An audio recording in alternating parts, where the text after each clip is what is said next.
Good morning ಎಲ್ಲರೂ ನಿಂತ್ಕೋಣ. ನಾವೀಗೊಂದು good Friday ಆರಾಧನೆಯನ್ನು ಶುಭ ಆರಾಧನೆ ನಾವು ಪ್ರಾರ್ಥನೆ ಮಾಡಿ ಆರಂಭಿಸಿಕೊಳ್ಳೋಣ. Let's pray. ಎಲ್ಲರೂ ಕಣ್ಣುಗಳನ್ನು ಮುಚ್ಚಿಕೊಂಡವರಾಗಿ ಈ ಒಂದು ಆರಾಧನೆಯನ್ನು ರೂಪಿಸಿಕೊಟ್ಟು ದೇವರಿಗಾಗಿ ಈ ಒಂದು ಆರಾಧನೆ ನಮ್ಮನ್ನು ನಡೆಸಿಕೊಳ್ಳುವಂತೆ, ಆತನ ಮೆಚ್ಚುವಂತೆ, ಆತನ ಮಹಿಮೆ ಆಗುವಂತೆ ನಾವೆಲ್ಲರೂ ಪ್ರಿಯರೇ ನಮ್ಮ ಹೃದಯಗಳನ್ನ, ನಮ್ಮ ಮನಸ್ಸುಗಳನ್ನ, ಆಲೋಚನೆಗಳನ್ನ ದೇವರಿಗೆ ಯೇಸುವನ್ನು ಒಪ್ಪಿಸಿಕೊಟ್ಟವರಾಗಿ ಪ್ರಾರ್ಥನೆ ಮಾಡಿಕೊಳ್ಳೋಣ. ಸ್ತುತಿಗಣಮದಲ್ಲಿ ವಾಸ ಮಾಡ ನಮ್ಮ ಲೋಕ ತಂದೆ ಅಪ್ಪಾಗುತ್ತಾನೆ ನಿನಗೆ ಸ್ತೋತ್ರ ಉಂಟಾಗಲಿ. ದೇವ ಮತ್ತೊಂದಾವರ್ತಿ ಏಸಪ್ಪ, ಈ ಒಂದು ಕರ್ತನೆ ಗುಡ್ ಫ್ರೈಡೇ ಆಗಿ ಸರ್ವಿಸಲ್ಲಿ ಕರ್ತ ನಾವು ಬರುವಂತೆ ಕಾರ್ಯ ಮಾಡಲಿಕ್ಕಾಗಿ ನಿನಗೆ ಸ್ತೋತ್ರ. ಈ ಒಂದು ಆರಾಧನೆಗೆ ಬರುತ್ತಿರುವಂಥ ಪ್ರತಿಯೊಬ್ಬ ಮಕ್ಕಳು ಸೇಫಾಗಿ ನಂಬಿಕೆ ಬರುವಂತೆ ನೀನು ಕಾರ್ಯ ಮಾಡು. ರಕ್ಷಕರೇ ತಡೆಯಿಲ್ಲವಂತೆ ಉದಾಕು ದೇವ, ನಾವು ಪೂರ್ಣ ಹೃದಯದಿಂದ, ಪೂರ್ಣ ಆತ್ಮದಿಂದ, ಪೂರ್ಣ ಮನಸ್ಸಿನಿಂದ ನಿನ್ನನ್ನು ಸ್ತುತಿಸುವಂತೆ, ಆರಾಧನೆ ಮಾಡುವಂತೆ, ನಿನ್ನ ವಾಕ್ಯಗಳನ್ನು ಕೇಳುವಂತೆ, ನೀವು ನಮಗಾಗಿ ಕೊಟ್ಟಂತಹ ತ್ಯಾಗವನ್ನು ನೆಲೆಸುವಂತೆ ದೇವ ನೀನೇ ಪ್ರತಿಯೊಬ್ಬರಲ್ಲಿ ಕಾರ್ಯ ಮಾಡು. ರಕ್ಷಕನೇ ಆರಾಧನೆ ಮೊದಲುಗೊಂಡು ಕೊನೆಯವರೆಗೂ, ಚಿಕ್ಕವರಿಂದ ದೊಡ್ಡವರೆಗೂ ಆಶೀರ್ವದಿಸಿ ನಡೆಸಿಕೊಳ್ಳಬೇಕೆಂದು ಯೇಸು ಕ್ರಿಸ್ತನ ನಾಮದಲ್ಲಿ ಪ್ರಾರ್ಥಿಸುತ್ತೇನೆ. ಒಳ್ಳೆಯ ಬಿತ್ತನೆ. ನಾವೆಲ್ಲರೂ ಕುಳಿತುಕೊಂಡವರಾಗಿ ಕೆಲವೊಂದು ಹಾಡುಗಳನ್ನ ಹಾಡಿ ನಾವು ದೇವರ ಸ್ತುತಿಸೋಣ. ನಾವು ಹಾಡುಗಳನ್ನು ಹಾಡುವಾಗ ಮಧ್ಯದಲ್ಲಿ ಎಲ್ಲೂ ನಿಲ್ಲಿಸುತ್ತಿಲ್ಲ, ಕಂಟಿನ್ಯೂಸ್ ಆಗಿ ಹಾಡ್ತೀವಿ.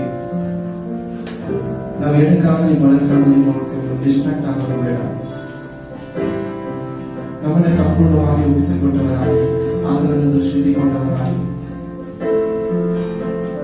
ನಾವೆಲ್ಲರೂ ಸ್ವರವತಿಯಾದ ಸ್ತೋತ್ರ ಸಲ್ಲಿಸುತ್ತಾ ಈ ಹಾಡುಗಳನ್ನು ಹಾಡೋಣ.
Yes.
ಆರಾಧನೆ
ನಾವೆಲ್ಲ ಎದುರಿಸಿಕೊಂಡವರಾಗಿ ಸರ್ವ ಸೃಷ್ಟಿಗೆ ಯಜಮಾನನಾಗಿರುವಂತಹ ದೇವರು ನಮ್ಮ ಆಲಿಸಿಕೊಳ್ಳಿ.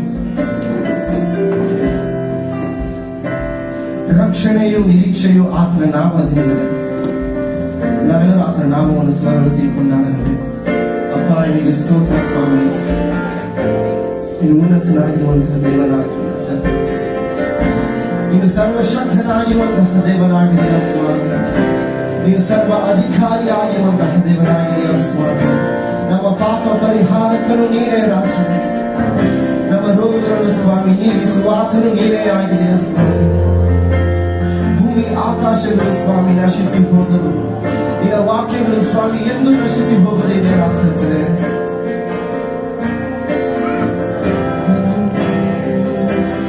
ಯೇಸು ಸರ್ವಶಕ್ತನು ನೀನು, ಮರಣವನ್ನೇ ಜಯಿಸಿದ ವೀರನು, ಸರ್ವವನ್ನೇ ಆಳುವ ಯೋಧನು.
ಆತನು ಮಾತ್ರವೇ ನಮಗೆ ಸಾಕು.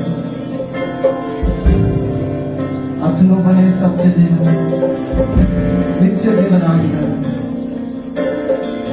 ಮರಣವನ್ನು ಗೆದ್ದಿರುವಂತಹ ವೀರನ ಹೆಸರಲ್ಲಿ ನಮ್ಮ ಜೀವನವನ್ನು ಒಪ್ಪಿಸಿಕೊಂಡು ಮಾಡಿದ್ದೇವೆ. ನೀ ಮಾತ್ರ ಸಾಕು ತಂದೆಯೇ. ನೀನಿಲ್ಲದೆ ಸ್ವಾಮಿ ನಾನು ಕಳೆದು ಹೋಗಿದ್ದೆ. ನೀನಾದರೂ ಸ್ವಾಮಿ ನನ್ನನ್ನು ಹುಡುಕಿ ಬಂದು ನನ್ನ ರಕ್ಷಿಸಿಲ್ಲ. ನೀನಿನ ಮಮತೆಯನ್ನು ಸ್ವಾಮಿ ನಾನು ಹೇಳಿ ಸ್ವಾಮಿ ವರ್ಣಿಸಲು ಸಾಧ್ಯ.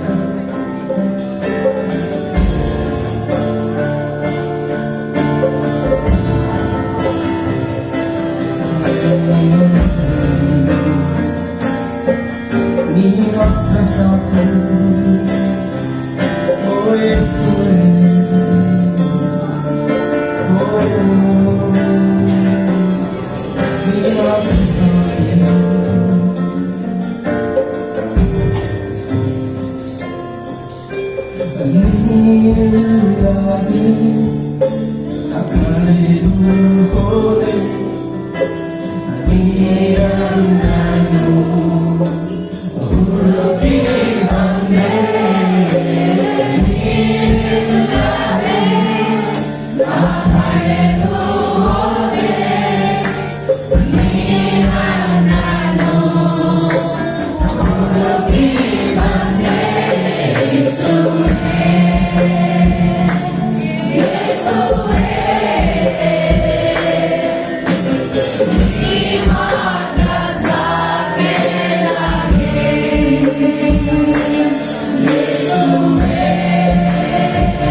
ನೀ ಮಾತ್ರ ಸಾಕು, ನೀ ಮಾತ್ರ ಸಾಕೆ ನನಗೆ. ಸ್ವರವತ್ತಿ ನೀ ಮಾತ್ರ ಸಾಕು, ನೀ ಮಾತ್ರ ಸಾಕು, ನೀ ಮಾತ್ರ ಸಾಕೆ ನನಗೆ. ಪರಿಶುದ್ಧನಾಗಿರುವಂತಹ ದೇವರೇ, ಸರ್ವಶಕ್ತನಾಗಿರುವಂತಹ ದೇವರೇ, ದೇವರೇ ನಿನ್ನ ವಾಕ್ಯವು ಹೇಳುತ್ತಲ್ಲ ಸ್ವಾಮಿ, ನಿನ್ನ ಬಳಿ ಬಂದ್ರೆ ಸ್ವಾಮಿ ನೀನು ನಮ್ಮ ಬಳಿ ಬರುತ್ತೆ ಎಂದು ಸ್ವಾಮಿ. ದೇವರೇ ನಿನ್ನ ಬಳಿ ನಾವು ಬರ್ತಾ ಇದ್ದೀವಿ ಕರ್ತನೆ, ನೀನು ಮಾತ್ರ ಸಾಕೆಂದು ಸ್ವಾಮಿ ನಮ್ಮ ನಿನ್ನ ಹಸಿರು ಒಪ್ಪಿಸ್ಕೊಡ್ತಾ ಇದ್ದೀವಿ ಕರ್ತನೆ. ನಮ್ಮ ಜೀವಿತದಲ್ಲಿ ಸ್ವಾಮಿ ನೀನು ಎಂದಿಗೂ ಎಂದಿಗೂ ಎಂದೆಂದಿಗೂ ಇಮ್ಮಾನುವೇಲನಾಗಿರುವ ಹಾಗೆ ಕರ್ತನೆ ಮುಂದೆಯೂ ನಮ್ಮೊಂದಿಗೆ ನಮ್ಮ ನಡೆಸಿಕೊಡ್ತೀಯ ಅಂತ ನಾವು ವಿಶ್ವಾಸಿಸ್ತೇವೆ ಸ್ವಾಮಿ. ಈ ಸಮಯಕ್ಕಾಗಿ ಸ್ತೋತ್ರ. ಮುಂದಿನ ಭಾಗವನ್ನು ನಿನ್ನ ಹಸಿರು ಒಪ್ಪಿಸಿಕೊಡ್ತಾ ಇದ್ದಾರೆ, ನೀನು ಚಿತ್ತದಂತೆ ನೀನು ನಡೆಸ್ತೀಯ ಅಂತ ನಾವು ವಿಶ್ವಾಸಿಸುತ್ತಾ ಈ ಪ್ರಾರ್ಥನೆ ಯೇಸು ಕ್ರಿಸ್ತನ ನಾಮದಲ್ಲಿ ಮಾಡ್ತೇವೆ ರಾಜನೇ.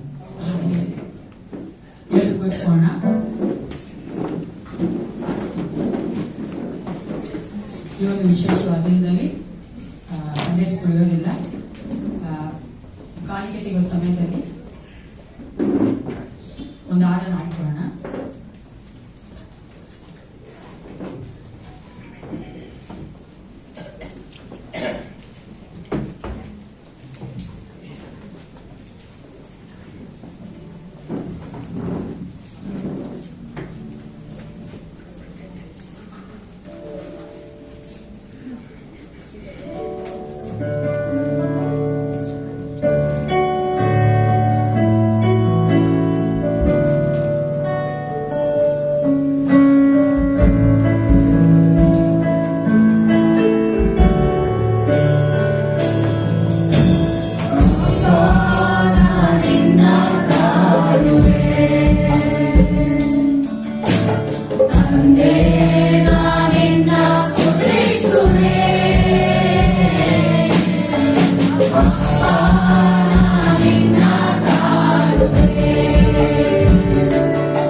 ಅಪ್ಪ ಯೇಸಪ್ಪ ನಿನ್ನೊಂದು ಆಶೀರ್ವಾದ ನಾವು ಕೊಡ್ತೇವೆ, ನಿನ್ನ ಒಂದು ರಾಜ್ಯಕ್ಕಾಗಿ ಸರಿಯಾಗಿ ಕೊಟ್ಟಿದ್ದೇವೆ, ನೀನೇ ಆಶೀರ್ವದಿಸಿ ನಡೆಸುತ್ತೇವೆ.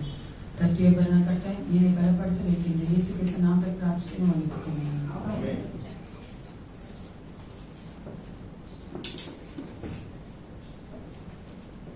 ನಮಗಾಗಿ ಜೀವ ಕೊಟ್ಟಂತ ಯೇಸು ಕ್ರಿಸ್ತನ ನಾಮದಲ್ಲಿ ನಮ್ಮೆಲ್ಲರನ್ನ ಸ್ವಾಗತ ಮಾಡುವವರಾಗಿದ್ದೇವೆ. ಈ ಒಂದು ವಿಶೇಷವಾದ ದಿನದಲ್ಲಿ ನಾವು ಸಂತೋಷ ಪಡುವಂತ ದಿನ. ಆಮೆನ್. ವಿಶೇಷವಾಗಿ ನಾಮಿನಲ್ ಕ್ರಿಶ್ಚಿಯನ್ಸ್, ಲೋಕದಲ್ಲಿರುವಂತಹ ಯೇಸು ಕ್ರಿಸ್ತನ ಸರಿಯಾಗಿ ಅರ್ಥ ಮಾಡಿಕೊಳ್ಳದೇ ಇರುವಂತಹ ಸಭೆಗಳಲ್ಲಿ ವಿಶ್ವಾಸಿಗಳು, ನಾಯಕರುಗಳು ಅವರು ಈ ದಿನ ಗೋಳಾಟ ಮಾಡಬೇಕು. ನಾವು ಯೇಸಪ್ಪ ನಮಗೋಸ್ಕರ ಸತ್ತಿದ್ದಾನೆ ಅಂತ ನಾವು ಅವರು ಅಧಿಕವಾಗಿ ಗೋಳಾಟ ಮಾಡೋದ್ರಲ್ಲಿ ಅನೇಕವಾದ ಕಾರ್ಯಗಳನ್ನ ಮಾಡ್ತಾರೆ. ಆದ್ರೆ ವಿಶ್ವಾಸಿಗಳಾದ ನಾವು ಯೇಸು ಕ್ರಿಸ್ತನನ್ನ ಚೆನ್ನಾಗಿ ಅರ್ಥ ಮಾಡಿಕೊಂಡಿರುವಂತವರು ನಾವು ಈ ಒಂದು ಗುಡ್ ಫ್ರೈಡೇನ ಮಾಡುವಂತದ್ದು ಆತನ ನಾಮದ ಮಹಿಮೆಗೋಸ್ಕರವಾಗಿ ಸೇರಿ ಬಂದು ಆತನ ಸ್ತೋತ್ರ ಮಾಡುವಂತದ್ದು. ಯಾಕಂದ್ರೆ ಸ್ವಲ್ಪ ಯೋಚನೆ ಮಾಡುವುದಾದ್ರೆ ಭೂಮಿ ಆಕಾಶಗಳ ಸೃಷ್ಟಿ ಮಾಡಿದಂತ ಸರ್ವಶಕ್ತನಾದ ದೇವರು ಆತನೇ ಯೇಸು ಎಂಬ ನಾಮದಲ್ಲಿ 46 ತೆಗೆದುಕೊಂಡವನಾಗಿ ಶರೀರದಲ್ಲಿ ನಮ್ಮ ಮಧ್ಯದಲ್ಲಿ 33 ವರ್ಷ ಜೀವಿಸುವಾತನಾಗಿದ್ದನು. ಸ್ವಲ್ಪ ಯೋಚನೆ ಮಾಡಿದ್ರೆ ಯಾರು ಈ ಲೋಕದಲ್ಲಿ ಆ ಕಾರ್ಯ ಮಾಡಿಲ್ಲ ಪ್ರಿಯರೇ. ಅಂತ ದೊಡ್ಡ ದೇವರು ಸೃಷ್ಟಿಕರ್ತನು ನಮಗಾಗಿ ನಾವು ನರಕಕ್ಕೆ ಹೋಗಬಾರದೆಂಬ ಒಂದೇ ಉದ್ದೇಶದಿಂದ, ಆತನ ಸಾರೂಪ್ಯ ನಮ್ಮಲ್ಲಿ ತಿರುಗಿ ಬರಬೇಕೆಂಬ ಉದ್ದೇಶದಿಂದ ಆತನು ಈ ಲೋಕಕ್ಕೆ ತಾನೇ ಇಳಿದು ಬಂದಿದ್ದಾನಲ್ಲ. ನಾವು ಎಷ್ಟು ಭಾಗ್ಯವಂತರು, ನಮಗೆ ಎಷ್ಟು ಒಂದು ಪ್ರಿವಿಲೇಜ್ ಇದೆ, ಒಂದು ಬ್ಲೆಸ್ಸಿಂಗ್ ಇದೆ ಪ್ರಿಯರೇ. ಅದಕ್ಕೋಸ್ಕರ ನಾವು ಯಾವಾಗ ಗುಡ್ ಫ್ರೈಡೇ ನೋಡುವುದಾದ್ರೆ ನಾವು ಸಂತೋಷವುಳ್ಳವರಾಗಿರಬೇಕು. ನನಗಾಗಿ, ನನ್ನ ಪಾಪಕ್ಕಾಗಿ ನನ್ನ ಬದಲಿಗೆ ಒಬ್ಬರು ನನ್ನ ಒಂದು ಪಾಪವನ್ನ ತೆಗೆದುಕೊಂಡವನಾಗಿ ಆ ಶಿಲುಬೆ ಮೇಲೆ ಒಬ್ಬರು ನನಗಾಗಿ ಸತ್ತನಲ್ಲ ಎಂದು ಪ್ರಿಯರೇ. ಆ ಒಂದು ಸಂತೋಷ ನಮ್ಮಲ್ಲಿ ಇರಬೇಕು.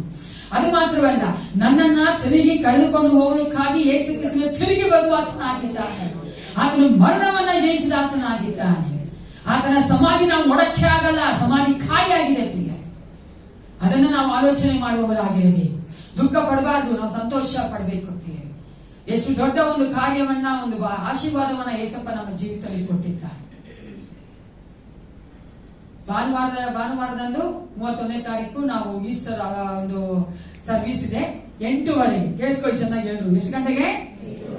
8:15 ಈಸ್ಟರ್ ಸರ್ವಿಸ್ ಇರ್ತದೆ. ದಯವಿಟ್ಟು ನೀವೆಲ್ಲರೂ ಬರ್ಬೇಕಂತ ನಾವು ಪ್ರೀತಿಯಿಂದ ಕೇಳ್ಕೊಳ್ಳೋ ಹಾಗಿದ್ದೇವೆ. ಈಗ ನಾವು ಒಂದು ಪ್ರಾರ್ಥನೆ ಮಾಡುವವರಾಗಿದ್ದೇವೆ. ನಮ್ಮೆಲ್ಲರೂ ಗೊತ್ತಿರುವಂತೆ ಲೋಕಸಭಾ ಎಲೆಕ್ಷನ್ ಇದೆ.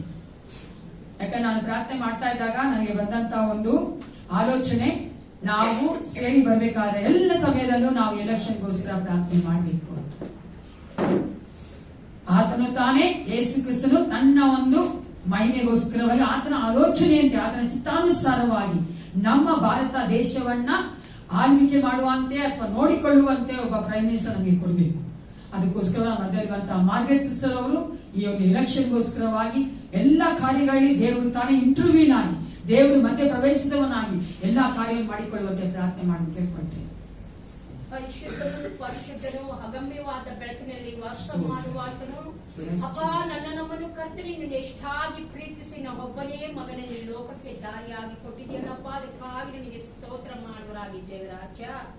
ಅಪ್ಪ ಈ ದಿನದಲ್ಲಿ ಕರ್ತನೆ ನಾವು ಒಂದು ಸಭೆಯಾಗಿ ಕೂಡಿ ಬಂದಿದ್ದೇವೆ ರಾಜ. ಅಪ್ಪ ಕರ್ತನೆ ನಿನ್ನ ಸನ್ನಿಧಾನದಲ್ಲಿ ಬಂದು ಸೇರಿರುವ ನಾವು ಕರ್ತನೆ ಎಷ್ಟೋ ಭಾಗ್ಯವಂತರೆಂಬುದಾಗಿ ನಾವು ನೋಡ್ತೇವೆ ರಾಜ.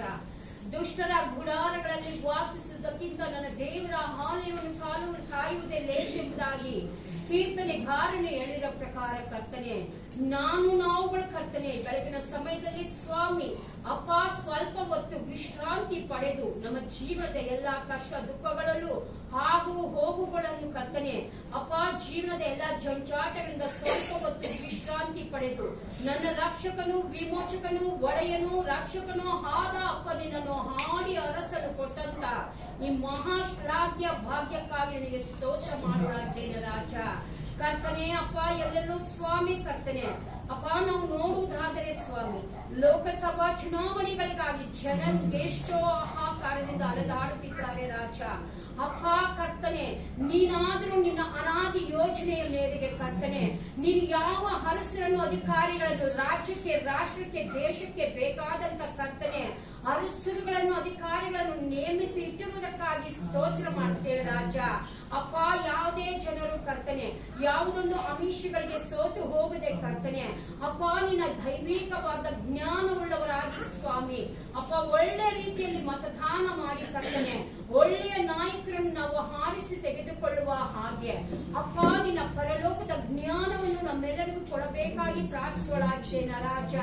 ಕರ್ತನೆ ನೀನು ತಿಮೋತಿ ಬರೆದ ಪತ್ರಿಕೆಯಲ್ಲಿ ಹೇಳಿರೋ ಪ್ರಕಾರ ಕರ್ತನೆ ಎಲ್ಲಾ ಮನುಷ್ಯರಿಗಾಗಿ, ಎಲ್ಲಾ ಅರಸರಿಗಳಿಗಾಗಿ, ಅಧಿಕಾರಿಗಳಿಗಾಗಿ ಕಾರ್ಯಗಳಿಗಾಗಿಯೂ ಪ್ರಾರ್ಥನೆ ಮಾಡಿರಿ ಎಂಬುದಾಗಿ ಹೇಳಿದ್ದೀಯ ರಾಜ. ಹೌದಪ್ಪ, ನಾವೆಲ್ಲರೂ ಏಕ ಮನಸ್ಸಿನಿಂದ ಕರ್ತನೆ ಅಪ್ಪ ಮುಂಬರುವ ಕರ್ತನೆ ಚುನಾವಣಾ ಪ್ರಸಾರಗಳಿಗಾಗಿ ಕರ್ತನೆ ಅಪ್ಪ ಒಂದೊಂದು ಭಾಗಕ್ಕಾಗಿ ನನಗೆ ಸ್ತೋತ್ರ ಮಾಡುತ್ತೇವೆ ರಾಜ. ಅಪ್ಪ ನೀನು ಆಳ್ವಿಕೆ ಮಾಡಿ ಹರಸ್ಸು ಎಂಬುದಾಗಿ ಅಪ್ಪ ಈ ಸಮಯದಲ್ಲಿ ಕರ್ತನೆ ನಮ್ಮನ್ನು ನಾವು ತಗ್ಗಿಸಿಕೊಂಡರಾಗಿ ಯೇಸುವೇ ನಿನ್ನ ಪರಿಶುದ್ಧವಾದ ನಾಮದಲ್ಲಿ ಸ್ತೋತ್ರಗಳೊಂದಿಗೆ ಬೇಡಿ ಬಂದಿದ್ದೇವೆ ನನ್ನ ಕರ್ತನೆ. ಈಗ ವಾಕ್ಯ ಭಾಗಕ್ಕೆ ಹೋಗೋಣ. ನಮ್ಮ ದೇವರ ರೆವರೆಂಡ್ ಸೈಮನ್ ಅವರು ಮುಂದೆ ಬಂದು ವಾಕ್ಯ ಕೊಡಬೇಕಾದ್ರೆ ರೆವರೆಂಡ್ ಡಾಕ್ಟರ್ ಮೋಹನ್ ರಾಜ್ ಅವರು ಟ್ರಾನ್ಸ್ಲೇಟ್ ಮಾಡಬೇಕಂತ ನಾವು ಕೇಳ್ಕೊಳ್ತೀವಿ.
Praise the Lord.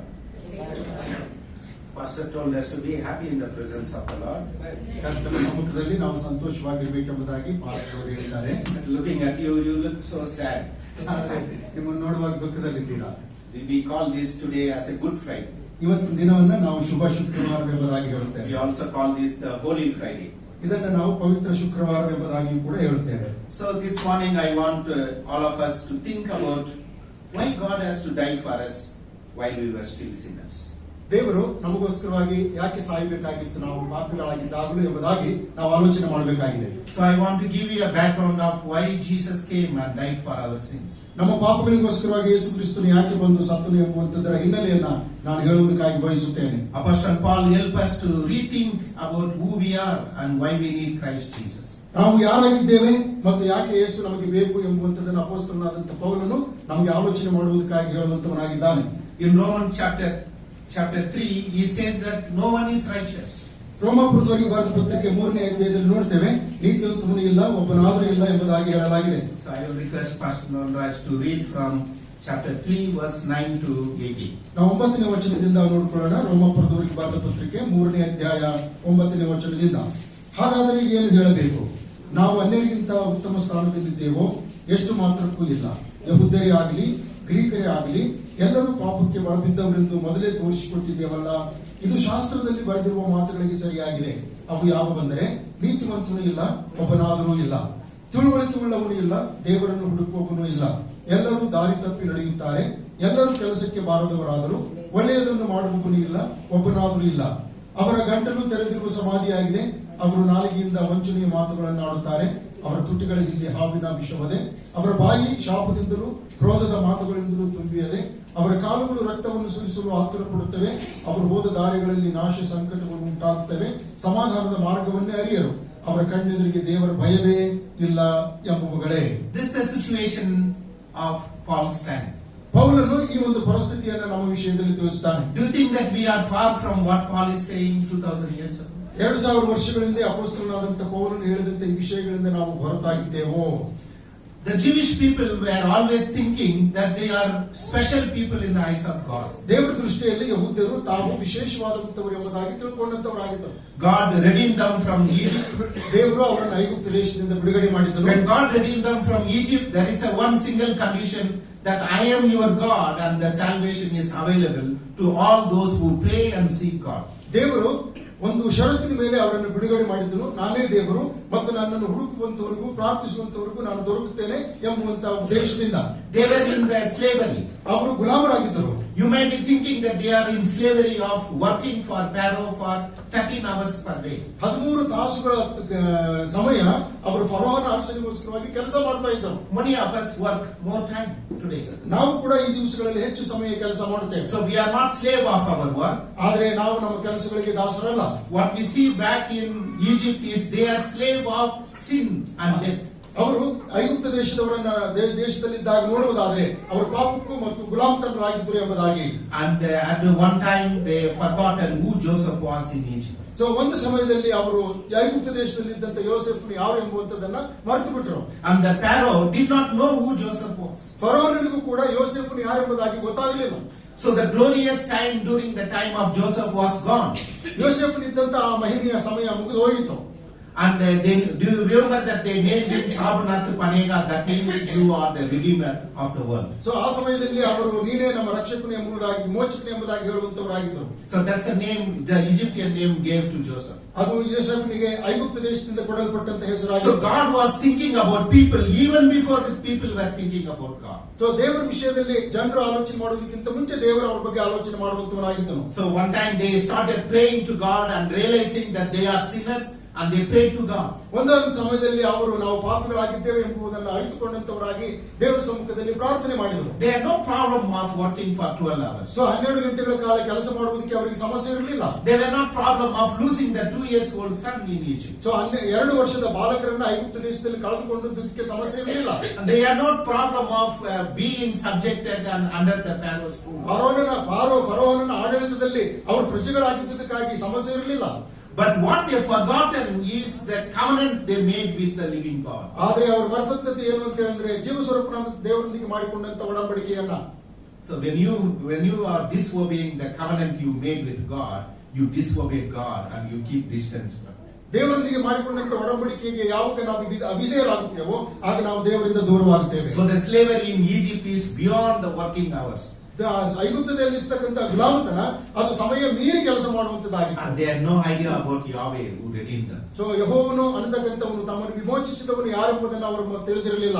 If you read the story of Exodus and Genesis, ಆದಿಕಾಂಡ ಪುಸ್ತಕ ಮತ್ತು ವಿಮೋಚನ ಕಾಂಡ ಪುಸ್ತಕವನ್ನು ನಾವು ನೋಡುವುದಾದ್ರೆ, and even if you read about the Leviticus, ಆದ್ರೆ ಯಾಜಕ ಕಾಂಡ ಪುಸ್ತಕವನ್ನು ನೋಡುವುದಾದ್ರೆ, and recently for the last 3 months I started reading it again. So ಕಳೆದ 3 ತಿಂಗಳಿಂದ ಪುನಃ ನಾನು ಇವುಗಳನ್ನು ಓದುವುದಕ್ಕೆ ಪ್ರಾರಂಭ ಮಾಡಿದ್ದೇನೆ. One of the things I was studying these days is the description of the sacrifice they have made in the wilderness. So ಆಗ ಅರಣ್ಯದಲ್ಲಿದ್ದಾಗ ಅವರು ಮಾಡಿರ್ತಕ್ಕಂಥ ತ್ಯಾಗ ಯಜ್ಞಗಳ ಕುರಿತು ನಾನು ವಿವರಣೆಯನ್ನು ತಿಳ್ಕೊಳ್ತಾ ಬಂದಿದ್ದೇನೆ. And after reading all the detailed description of the how you have to make sacrifice in the wilderness, so ಅರಣ್ಯ ಪ್ರಾಂತದಲ್ಲಿ ಯಾವ ರೀತಿಯ ಯಜ್ಞಗಳನ್ನು ಮಾಡಬೇಕು ಅನ್ನುವಂಥದ್ದು ವಿವರಣೆಯನ್ನು ತಿಳ್ಕೊಂಡಾದ ಮೇಲೆ one truth I began to understand in my life. So ನನ್ನ ಜೀವಿತದಲ್ಲಿ ಒಂದು ಸತ್ಯವನ್ನು ನಾನು ತಿಳ್ಕೊಳ್ಳುವುದಕ್ಕೆ ಪ್ರಾರಂಭಿಸಿದೆ. Only God has to offer Himself as a living sacrifice for my sin. So ನನ್ನ ಪಾಪಗಳಿಗೋಸ್ಕರವಾಗಿ ಕೇವಲ ದೇವರು ಮಾತ್ರ ತನ್ನನ್ನು ಸಮರ್ಪಣೆ ಮಾಡಿಕೊಳ್ಳಬೇಕು ಎಂಬ Whatever I do cannot satisfy the wrath of God. So ದೇವರ ಕೋಪದ ಮುಂದೆ ನಾನು ಏನ್ ಮಾಡಿದ್ರು ಕೂಡ ಅದು ಆತನನ್ನು ತೃಪ್ತಿಪಡಿಸುವುದಕ್ಕೆ ಸಾಧ್ಯವಿಲ್ಲ.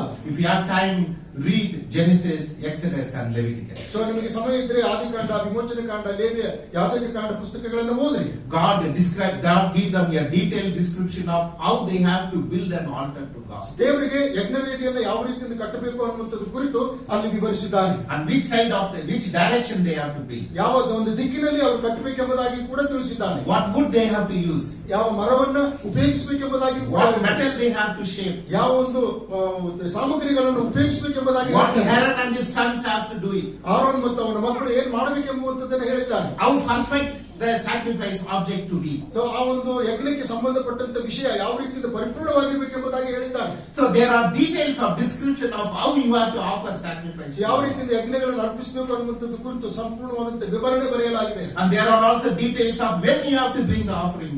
ಯಾವ ರೀತಿಯಿಂದ ಕಾಣಿಕೆಗಳನ್ನು ತೆಗೆದುಕೊಂಡು ಬರಬೇಕೆಂಬುದನ್ನು ಕೂಡ ತಿಳಿಸಲಾಗಿದೆ. And how you have to bring the sacrifice to God. ಯಾವ ರೀತಿಯಿಂದ ದೇವರಿಗೆ ಯಜ್ಞವನ್ನು ಸಮರ್ಪಿಸಬೇಕೆಂಬುವಂತದ್ದನ್ನು ಹೇಳಲಾಗಿದೆ. Putting all these things together, you can find answer in one man, obedient son of God. ಇವೆಲ್ಲಗಳನ್ನ ಒಂದು ತಕ್ಕಡಿಯಲ್ಲಿ ಹಾಕಿ ನಾವು ತೂಗುವುದಾದ್ರೆ ಒಬ್ಬ ವ್ಯಕ್ತಿ ಕಾಡ್ತಾನೆ, ಆತನೇ ತಂದೆಯಾದಂತ ದೇವರ ಮಗನಾದ ಯೇಸು ಕ್ರಿಸ್ತನು. So in the wilderness with their people who had nothing in their hand, God gave them the concept of worship and sacrifice. So ಅರಣ್ಯ ಪ್ರಾಣದಲ್ಲಿ ಅಲಿಯುವಂತ ಸಂದರ್ಭದಲ್ಲಿ ಅವ್ರ ಕೈಯಲ್ಲಿ ಏನೂ ಇರಲಿಲ್ಲ, ಆದ್ರೆ ದೇವರು ನಿಜವಾದಂತ ತನ್ನನ್ನು ಯಾವ ರೀತಿಯಿಂದ ಆರಾಧಿಸಬೇಕು ಅನ್ನುವಂಥದ್ರ ಕುರಿತು ಎಲ್ಲ ಸಂಗತಿಗಳನ್ನು ತಿಳಿಯಪಡಿಸಿದನು.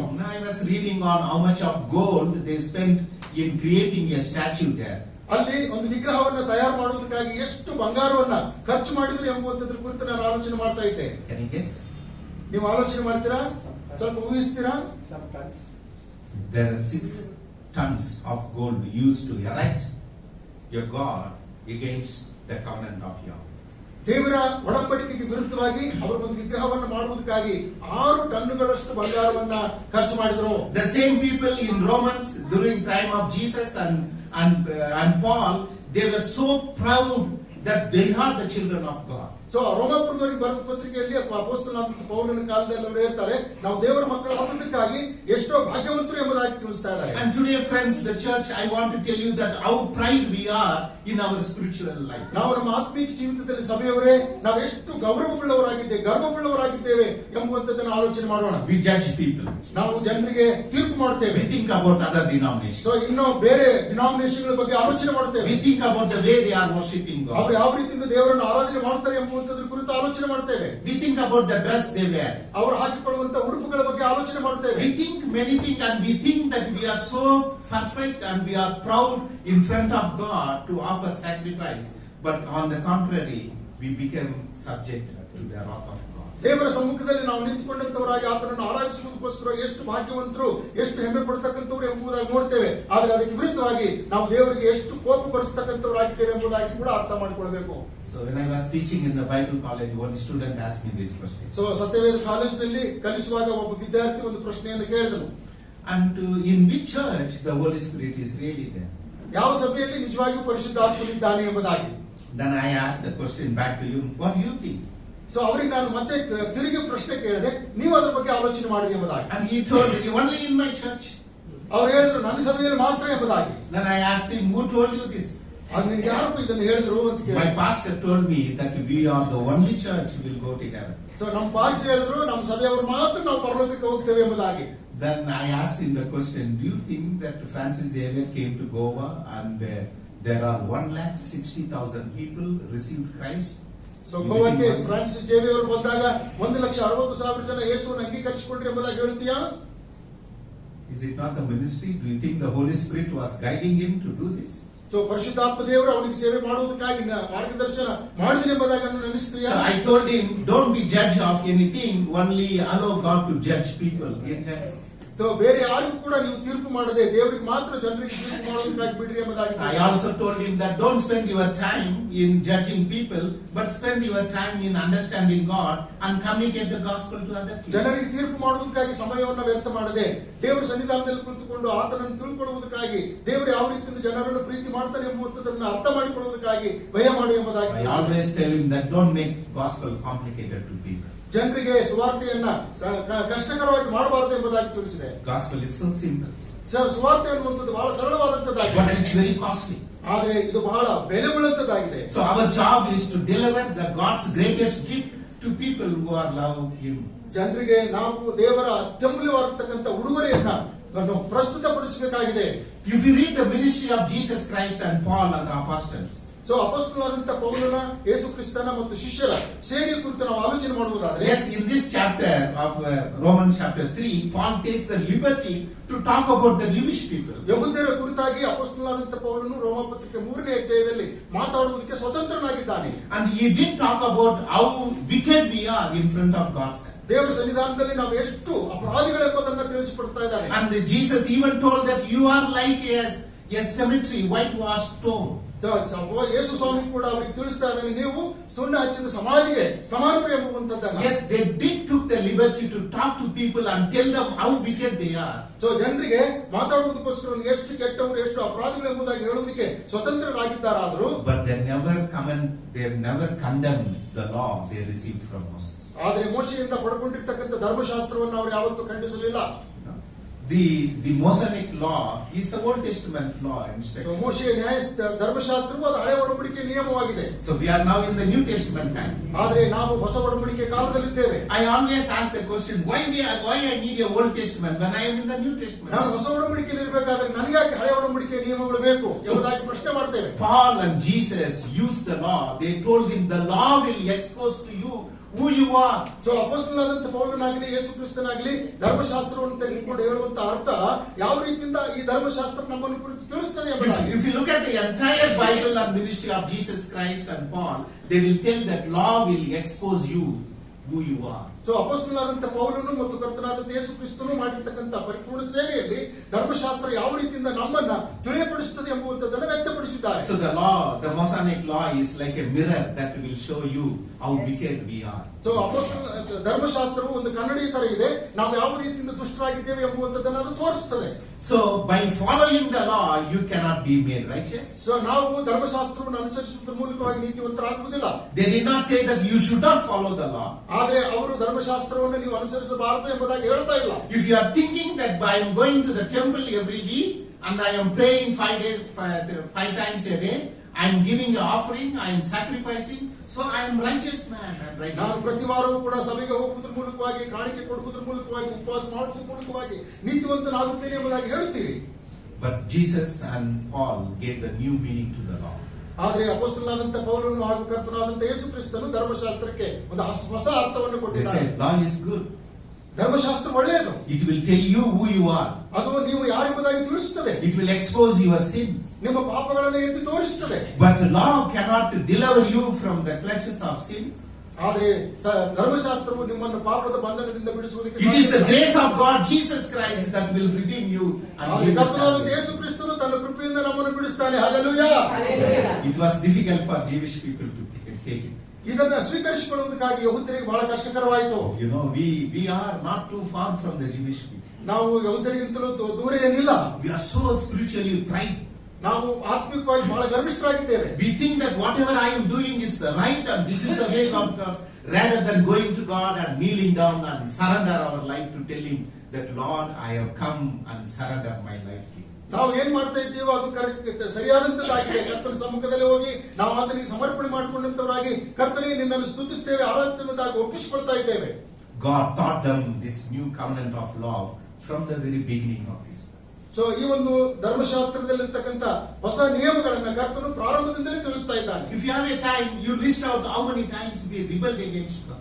ನಾವು ಎಷ್ಟು ಸಾರಿ ದೇವರಿಗೆ ವಿರುದ್ಧವಾಗಿ ತಿರುಗಿದ್ದೇವೆ ಅನ್ನುವಂಥದ್ದನ್ನ ಸ್ವಲ್ಪ ಹೊತ್ತು ನೀವು ಪಟ್ಟಿ ಮಾಡಿ ನೋಡಿ. In the Bible, you read from the Adam and Eve, the first person to disobey God, and they lost the image of God. So ಮೊಟ್ಟ ಮೊದಲನೇ ಮಾನವರಾದಂತಹ ಆದಾಮ ಮತ್ತು ಹವ್ವ ದೇವರಿಗೆ ಅವಿಧೇಯರಾಗಿ ತಿರುಗಿ ಬಿದ್ದಂತವರಾಗಿ ದೇವರ ಪ್ರಸನ್ನತೆಯನ್ನು ಕಳೆದುಕೊಂಡಂತವರಾದರು. And from that time onwards, you name any people in the Bible. So ಅಲ್ಲಿಂದ ನಾವು ಯಾವುದೇ ಸತ್ಯವೇದಲ್ಲಿರ್ತಕ್ಕಂಥ ಅನೇಕ ವ್ಯಕ್ತಿಗಳ ಬಗ್ಗೆ ಹೇಳಬಹುದು. And I have a list of people who have disobeyed God and lost the covenant relationship. So ದೇವರಿಗೆ ಅವಿಧೇಯರಾಗಿ ದೇವರ ಒಡಂಬಡಿಕೆಯನ್ನು ಮೀರಿರ್ತಕ್ಕಂಥವರ ಅನೇಕ ಜನರ ಪಟ್ಟಿಗಳು ನನ್ನ ಹತ್ರ ಇದೆ. When Moses went to meet God and speak to him, by the time he returned, Aaron and other people joined together and created an image and started worship. So ಮೋಶೆ ಸೀನಾಯಿ ಪರ್ವತದ ಮೇಲೆ ಹೋಗಿ ತಿರುಗಿ ಬರುವುದಕ್ಕಿಂತ ಮುಂಚಿತವಾಗಿ ಆರೋನ್ ಮತ್ತು ಅವನ ಜೊತೆಯಲ್ಲಿರ್ತಕ್ಕಂಥ ಜನರು ಬಂಗಾರದಿಂದ ಒಂದು ಬಸವನ ಮೂರ್ತಿಯನ್ನು ಮಾಡಿದರೆ ಎಂಬುದಾಗಿ ನೋಡುತ್ತೇವೆ. So by the time they have to supposed to wait to God and follow His instruction, rather they thought that they are smarter than God, and they said this is how God will do. ಅವರು ಮೋಶೆ ಬರುವಂತ ಸಮಯದವರೆಗೂ ಕಾದುಕೊಂಡಿದ್ದು ಆತನ ಒಂದು ಮಾರ್ಗದರ್ಶನಕ್ಕೋಸ್ಕರವಾಗಿ ಎದುರು ನೋಡಬೇಕಾಗಿತ್ತು. ಆದರೆ ದೇವರಿಗಿಂತಲೂ ನಾವು ಜ್ಞಾನಿಗಳು ಎಂಬುದಾಗಿ ಹೇಳಿಕೊಳ್ಳುವವರಾಗಿ ಒಂದು ವಿಗ್ರಹವನ್ನ ಮಾಡಿದಂತವರಾದರು. And do you know what is the idol worship? So ಒಂದು ವಿಗ್ರಹಾರಾಧನೆ ಅಂದ್ರೆ ಏನು ಗೊತ್ತಾ? Anything more than God in your life is the idol worship. ದೇವರಿಗೆ ಹೊರತುಪಡಿಸಿ ಏನಾದ್ರೂ ಹೆಚ್ಚಿನದಾಗಿದ್ರೆ ಅದು ವಿಗ್ರಹಾರಾಧನೆಯಾಗಿದೆ. If that is your prayer time at 7 o'clock, you are lost in your serial. The serial is your idol. So ನಾವು 7 ಗಂಟೆಗೆ ಒಂದು ವೇಳೆ ದೇವರನ್ನ ಹೊರತುಪಡಿಸಿ ಒಂದು ವೇಳೆ ಸೀರಿಯಲ್ ಅನ್ನು ನೋಡುವುದಾದ್ರೆ ನಾವು ವಿಗ್ರಹಾರಾಧನೆ ಮಾಡಿದಂತವರೇ. So anything more than God in our life is the idol. ದೇವರಿಗೆ ಹೊರತುಪಡಿಸಿ ಯಾವುದಾದ್ರೂ ಹೆಚ್ಚಿನದಾಗಿರುವುದಾದ್ರೆ ಅದು ವಿಗ್ರಹವಾಗಿದೆ. God came at one point of time. God told Moses that I am not willing to walk with you. So ಒಂದು ಸಾರಿ ದೇವರು ಮೋಶೆಯ ಜೊತೆಯಲ್ಲಿ ಮಾತಾಡುವಾಗ ನಾನು ನಿಮ್ಮೊಂದಿಗೆ ಬರುವುದಿಲ್ಲ ಎಂಬುದಾಗಿ ಹೇಳಿದನು. You know, there's a frustrated time. They were stranded in the wilderness. ಅವರು ಅರಣ್ಯ ಪ್ರಾಂತ್ಯದಲ್ಲಿದ್ದಾರೆ, ಹತಾಶೆಗೆ ಒಳಗಾಗಿದ್ದವರಾಗಿದ್ದಾರೆ. Now, if you are traveling in a bus to Mysore, ನೀವು ಒಂದು ವೇಳೆ ಮೈಸೂರಿಗೆ ಬಸ್ನಲ್ಲಿ ಪ್ರಯಾಣ and you ಮಾಡ್ತಕ್ಕಂಥವರಾಗಿದ್ದಾರೆ, travel 1 hour and the driver stops, ಒಂದು ಗಂಟೆ ಪ್ರಯಾಣದ ನಂತರ ಡ್ರೈವರ್ ಏನಾದರೂ bus ನಿಲ್ಲಿಸುವುದಾದ್ರೆ, and then he tells the passenger that I am not willing to drive you till Mysore. This is very long. ಮೈಸೂರವರೆಗೂ ಇಲ್ಲಿಂದ ನಾನು ಮುಂದೆ ಡ್ರೈವ್ ಮಾಡುವಂಗಿಲ್ಲ ಅಂತ ಹೇಳುವುದಾದ್ರೆ, So how standard you will be in the middle of the road. So ಆ ಒಂದು ಮಧ್ಯ ರಸ್ತೆಯಲ್ಲಿ ನಿಮ್ಮ ಪರಿಸ್ಥಿತಿ ಏನಾಗ್ತದೆ? Same thing happened to God's people. ಅದೇ ರೀತಿಯಿಂದ ದೇವ ಜನರಿಗೆ ಅಲ್ಲಿ ಮಧ್ಯದಲ್ಲಿ ಆಯಿತು. They were sinned and disobeyed God. That God at one point of time they told that I am not willing to walk with you. ಅವರು ದೇವರಿಗೆ ಅವಿಧೇಯರಾಗಿ ಪಾಪ ಮಾಡಿದಂತವರಾದ ಕಾರಣ ದೇವರು ನಾನು ನಿಮ್ಮೊಂದಿಗೆ ಬರುವುದಿಲ್ಲ ಎಂಬುದಾಗಿ ತಿಳಿಸ್ತಾ ಇದ್ದಾರೆ. Brothers and sisters, understand how disobeyed, how sinful, what is a carnal nature of our human being. So ನಮ್ಮ ಒಂದು ಮಾನವತ್ವದಲ್ಲಿರ್ತಕ್ಕಂಥ ಈ ಒಂದು ಶಾರೀರಿಕ ಭಾವ ಎಷ್ಟು ದೇವರಿಗೆ ಅವಿಧೇಯರನ್ನಾಗಿ, ದೇವರಿಗೆ ಕೋಪಿಷ್ಠನನ್ನಾಗಿ ಮಾಡುತ್ತದೆ ಎಂಬುವಂಥದ್ರ ಕುರಿತು ಸಹೋದರ ಸಹೋದರಿಯರೇ ಆಲೋಚನೆ ಮಾಡಿ. We are not too far from the Jewish people. ನಾವು ಯಹೂದ್ಯರಿಗಿಂತಲೂ ಹೊರತಾಗಿಲ್ಲ. We rebel against God. ನಾವು ದೇವರಿಗೆ ವಿರುದ್ಧವಾಗಿ ತಿರುಗಿ ಬೀಳುವಂತವರಾಗಿದ್ದೇವೆ. But Bible says that while we were still sinners, Christ died for us. ಆದರೂ ಸತ್ಯವೇದವು ಹೇಳುವ ಪ್ರಕಾರ ನಾವು ಇನ್ನೂ ಪಾಪಿಗಳಾಗಿದ್ದಾಗಲೇ ಕರ್ತನು ನಮಗೋಸ್ಕರವಾಗಿ ಸತ್ತನು. It's not you made an attempt for your sin, but God took an initiative and He first loved us. ನಾವು ಪಾಪದ ಕಾರಣವಾಗಿ ಏನು ಮಾಡದಿದ್ರೂ ಕೂಡ ಕರ್ತನಾದಂತ ದೇವರು ತಾನೇ ಈ ಪಾಪವನ್ನು ನಿವಾರಣೆ ಮಾಡುವುದಕ್ಕೋಸ್ಕರವಾಗಿ ಆಲೋಚನೆ ಮಾಡುವಂತವನಾದನು. If we have a difference with someone, ನಾವು ಜನರ ಮಧ್ಯದಲ್ಲಿ ಒಂದು ವ್ಯತ್ಯಾಸವನ್ನು ಹೊಂದುವಂತವರಾದರೆ, even with your husband or your wife, so ಗಂಡ ಹೆಂಡತಿಯರ ಮಧ್ಯದಲ್ಲಿ ವ್ಯತ್ಯಾಸವುಳ್ಳವರಾದ್ರೆ, we don't take initiative to initiate a talk and reconciliation. ನಾವು ಅವರ ಮಧ್ಯದಲ್ಲಿರ್ತಕ್ಕಂಥ ವ್ಯಾಜ್ಯವನ್ನು ಬಗೆಹರಿಸಿಕೊಳ್ಳುವುದಕ್ಕಾಗಿ ಮುಂದಾಳತ್ವವನ್ನು ವಹಿಸುವುದಿಲ್ಲ. But we have to need a third person to intervene in our life. ಆದ್ರೆ ನಮ್ಮಿಬ್ಬರ ಮಧ್ಯದಲ್ಲಿ ಮೂರನೇ ವ್ಯಕ್ತಿಗೆ ಬರುವುದಕ್ಕಾಗಿ ಆಸ್ಪದ ಮಾಡ್ತೇವೆ. So these days they go for a counseling. So ಇತ್ತೀಚಿನ ದಿವಸಗಳಲ್ಲಿ ಆಲೋಚನೆ ಸಭೆಗಳಿಗೆ ಹೋಗುವಂತದ್ದನ್ನು ನೋಡ್ತೇವೆ. And these days you read how many couples they have a misunderstanding. They seek the third person to resolve their issue. So ಅವರಿಗಿರ್ತಕ್ಕಂಥ ಸಮಸ್ಯೆಯನ್ನು ಬಗೆಹರಿಸುವುದಕ್ಕೋಸ್ಕರವಾಗಿ ಮೂರನೇ ವ್ಯಕ್ತಿಯನ್ನ ಆಮಂತ್ರಿಸಿಕೊಳ್ತಕ್ಕಂಥದ್ದನ್ನು ಇವತ್ತಿನ ದಿವಸಗಳಲ್ಲಿ ಅದೆಷ್ಟೋ ದಂಪತಿಗಳು ಮಾಡುವಂತದ್ದನ್ನು ನಾವು ನೋಡ್ತಾ ಇದ್ದೇವೆ. There are two covenant which has no documents. So ಎರಡು ಒಡಂಬಡಿಕೆಗಳಿಗೆ ಯಾವುದೇ ದಾಖಲೆಗಳಿಲ್ಲ. If you want to buy a house, so you have to write a documents between the buyer and seller. ನಾವು ಮನೆಯನ್ನು ಕೊಂಡುಕೊಳ್ಬೇಕು ಅಂತ ಹೇಳುತ್ತಂದ್ರೆ ಮಾರಾಟ ಮಾಡುವಂತವನಿಗೂ ತೆಗೆದುಕೊಳ್ತಕ್ಕಂಥವ್ರಿಗೆ ಮಧ್ಯದಲ್ಲಿ ಒಂದು ಕರಾರು ಒಪ್ಪಂದವನ್ನು ಮಾಡಿಕೊಳ್ಬೇಕು. And there are two witnesses from your side and there should be a two witnesses from other side. So ಅವ್ರ ಕಡೆಯಿಂದ ಎರಡು ಸಾಕ್ಷಿಗಳು, ನಮ್ಮ ಕಡೆಯಿಂದ ಎರಡು ಸಾಕ್ಷಿಗಳು ಬೇಕಾಗ್ತಾರೆ. And then the officer will say that yes, I am present, so I am registering the document, and they pay this stamp duty. So ಆ ಸಂದರ್ಭದಲ್ಲಿ ಆಫೀಸರ್ ಹೇಳ್ತಾನೆ, ನಿಮ್ಮಿಬ್ಬರ ಮಧ್ಯದಲ್ಲಿ ನಾನು ಸಾಕ್ಷಿಯಾಗಿರ್ತೇನೆ, ಇದಕ್ಕೆ ಸಂಬಂಧಪಟ್ಟಂತೆ ನಾನು ರುಜು ಹಾಕ್ತೇನೆ ಎಂಬುದಾಗಿ ತಿಳಿಸ್ತಾನೆ. When you get married, did you write an agreement with your husband? So ನೀವು ಮದುವೆ ಆಗುವಂತ ಸಂದರ್ಭದಲ್ಲಿ ಹೆಂಡತಿಯರೇ ನಿಮ್ಮ ಗಂಡಂದಿರ ಜೊತೆ ಏನಾದ್ರು ಒಪ್ಪಂದ ಮಾಡಿಕೊಳ್ತೀರಾ? Wife, you have with your husband, you have wrote anything? So ಗಂಡಂದಿರೇ ನಿಮ್ಮ ಜೊತೆಯಲ್ಲಿರ್ತಕ್ಕಂಥ ಹೆಂಡತಿ ಜೊತೆ ಯಾವ್ದಾದ್ರು ಒಪ್ಪಂದ ಮಾಡಿಕೊಳ್ತೀರಾ? Do you have a documents like that? ಈ ರೀತಿಯಿಂದ ಯಾವ್ದಾದ್ರು ಕರಾರು ಪತ್ರಗಳಿದೆಯಾ? You only sign, I know. ನೀವು ಕೇವಲ ರಿಜಿಸ್ಟರ್ ನಲ್ಲಿ ಸಿಗ್ನೇಚರ್ ಮಾಡ್ತೀರಾ? But there is no 16 article clause that you both of you agree and sign. ಆದ್ರೆ 16 ತತ್ವಗಳಿರ್ತಕ್ಕಂಥ ಈ ವಿಷಯಗಳನ್ನು ಓದಿ ನಾವು ಸಹಿ ಮಾಡ್ತೀವಿ ಎಂಬುದಾಗಿ ಎಲ್ಲಿ ಹೇಳಿಲ್ಲ.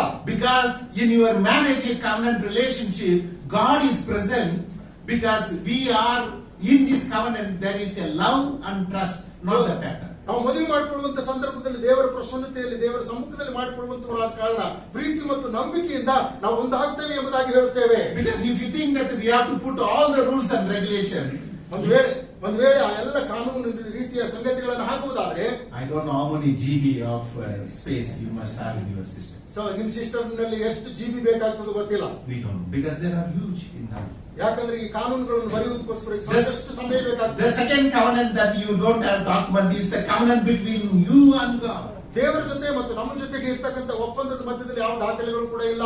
You know, if God is to go with your paper and pen with you, that we will be the disobedient people, that we disobey the covenant and we will be end up in the court. ಒಂದು ವೇಳೆ ನಾವು ದೇವರ ಜೊತೆಯಲ್ಲಿ ಒಪ್ಪಂದ ಮಾಡಿಕೊಳ್ಳುವುದಕ್ಕೋಸ್ಕರ ಈ ಕಾಗದ ಪೆನ್ನುಗಳನ್ನು ಹಿಡಿದುಕೊಂಡು ಬರೆಯುವುದಾದ್ರೆ ಖಂಡಿತವಾಗಿಯೂ ಕೂಡ ನಾವು ಅವಿಧೇಯರಾಗ್ತೇವೆ, ಕೋರ್ಟಿನಲ್ಲಿ ಹೋಗಿ ನಿಂತುಕೊಳ್ಬೇಕಾಗ್ತದೆ. When such situation of our life, God comes and tells you, I know you disobeyed, but I want to re-establish my covenant. ಇಂಥ ಸ್ಥಿತಿಯಲ್ಲಿದ್ದಂತ ಸಮಯದಲ್ಲಿ ದೇವರು ನಮ್ಮ ಮಧ್ಯದಲ್ಲಿ ಇಳಿದು ಬಂದಂತವನಾಗಿ ನಿಮ್ಮ ಪರಿಸ್ಥಿತಿಯನ್ನು ನಾನು ಬಲ್ಲಂತವನಾಗಿದ್ದೇನೆ, ಆದ್ರೂ ಕೂಡ ನನ್ನೊಂದಿಗೆ ಪುನಃ ಒಪ್ಪಂದ ಮಾಡಿಕೊಳ್ಳುವುದಕ್ಕಾಗಿ ಸಂಧಾನ ಮಾಡಿಕೊಳ್ಳುವುದಕ್ಕಾಗಿ ಇಷ್ಟಪಡುತ್ತೇನೆ ಎಂಬುದಾಗಿ That ತಿಳಿಸುತ್ತಾನೆ. coming back and establishing a new covenant with you is on the cross of Jesus. So ಕರ್ತನಾದಂತ ದೇವರು ನಮ್ಮ ಜೊತೆಯಲ್ಲಿ ಹೊಸ ಒಡಂಬಡಿಕೆಯನ್ನು ಮಾಡಿಕೊಳ್ಳುವುದಕ್ಕೋಸ್ಕರವಾಗಿ ಕಲ್ವಾರಿ ಶಿಲುಬೆಯ ಮೇಲೆ ತನ್ನನ್ನು ತಾನು ಸಮರ್ಪಣೆ ಮಾಡಿಕೊಂಡಂತವನಾಗಿ. Why this cross is kept here? ಯಾಕೆ ಈ ಶಿಲುಬೆಯಲ್ಲಿ ಹಾಕಲ್ಪಟ್ಟಂತದಾಗಿದೆ? Not that we come and worship the cross. ಆ ಒಂದು ಶಿಲುಬೆಗೆ ಬಂದು ನಾವು ಆರಾಧಿಸಬೇಕೆಂಬುದಾಗಿ. Every week you come, you are reminded that my Lord has first taken initiative to my broken relationship and He has come to re-establish. ಪ್ರತಿ ಸಾರಿಯೂ ಕೂಡ ನಾವು ಬಂದಾಗ ಈ ಶಿಲುಬೆಯು ನಮಗೆ ಏನ್ ತೋರಿಸ್ತದೆ ಅಂತ ಹೇಳಿದ್ರೆ, ದೇವರಿಗೂ ನಮಗೂ ಇದ್ದಂತ ಮಧ್ಯದಲ್ಲಿ ಆ ಸಂಬಂಧವು ಮುರಿದು ಹೋಗಿತ್ತು, ಅದನ್ನು ಪುನಃ ಸ್ಥಾಪನೆ ಮಾಡುವುದಕ್ಕಾಗಿ ಈ ಶಿಲುಬೆಯ ಮೇಲೆ ಆತನು ಸತ್ತಿದ್ದಾನೆ ಎಂಬುದಾಗಿ. And if you are wearing a gold cross in your neck, be reminded that Jesus died for us. ನೀವು ನಿಮ್ಮ ಕತ್ತಿನಲ್ಲಿ ಬಂಗಾರದ ಶಿಲುಬೆಯ ಲಾಕೆಟ್ ಅನ್ನು ಹಾಕಿಕೊಳ್ಳುವುದಾದ್ರೆ ಆ ಲಾಕೆಟ್ ನೋಡುವಂತ ಸಂದರ್ಭದಲ್ಲೆಲ್ಲ ಯೇಸು ನಿಮಗಾಗಿ ಸತ್ತಿದ್ದಾನೆ ಎಂಬುದಾಗಿ ನೆನಪು ಮಾಡಿಕೊಳ್ಳ್ರಿ. Because when in marriage relationship, the ladies goes to Joya Lucas, and the way they describe the cross it has to be there, is that fellows get confused. ಮದುವೆ ಸಂದರ್ಭದಲ್ಲಿ ಹೆಣ್ಮಕ್ಳು ಆ ಬಂಗಾರದ ಅಂಗಡಿಗೆ ಹೋಗಿ ಶಿಲುಬೆಯನ್ನು ಯಾವ ರೀತಿ ಮಾಡಬೇಕೆಂಬುದಾಗಿ ಹೇಳುವಾಗ ಅವರಿಗೆ ಕನ್ಫ್ಯೂಸ್ ಆಗ್ಬಿಡ್ತದೆ. They said that it has to be so soft that it doesn't hurt my wife. ಆ ಗಂಡ ಹೇಳ್ತಾನೆ, ಆ ಶಿಲುಬೆ ನೀವು ಮಾಡುವಾಗ ಅದನ್ನ ಹೆಂಡತಿ ಹಾಕಿಕೊಳ್ಳುವುದಾದ್ರೆ ಅದು ಆಕೆಗೆ ಏನಂದ್ರೆ ತೊಂದರೆ ಕೊಡಬಾರದು ಅಥವಾ ಅದು ಚುಚ್ಚಬಾರದು ಎಂಬುದಾಗಿ ಹೇಳ್ತಾನೆ. But the cross is the disturbing situation. ಆದ್ರೆ ಶಿಲುಬೆಯು ನಿಜವಾಗಿಯೂ ಕೂಡ ತೊಂದರೆ ಕೊಡುವಂತದ್ದಾಗಿದೆ. Because cross is where our Lord Jesus Christ laid His life for us, and He has taken our pain and agony and sin on Himself and died on our behalf.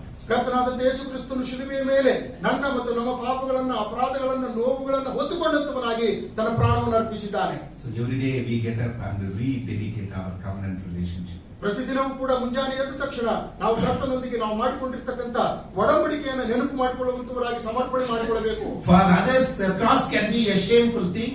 ಇತರರಿಗೆ ಶಿಲುಬೆಯ ವಿಷಯವಾದಂತ ಮಾತು ಹುಚ್ಚುತನದ ಮಾತು. And for us, the cross is the place where reconciliation and grace of God is flowing to us. ಆದ್ರೆ ನಮಗಾದರೂ ಕರ್ತನಾದಂತ ಯೇಸು ಕ್ರಿಸ್ತನ ಶಿಲುಬೆಯು ಸಂಧಾನದ ಶಿಲುಬೆಯಾಗಿದೆ, ಕೃಪೆಯ ಶಿಲುಬೆಯಾಗಿದೆ, ಸಂತೋಷದ ಶಿಲುಬೆಯಾಗಿದೆ.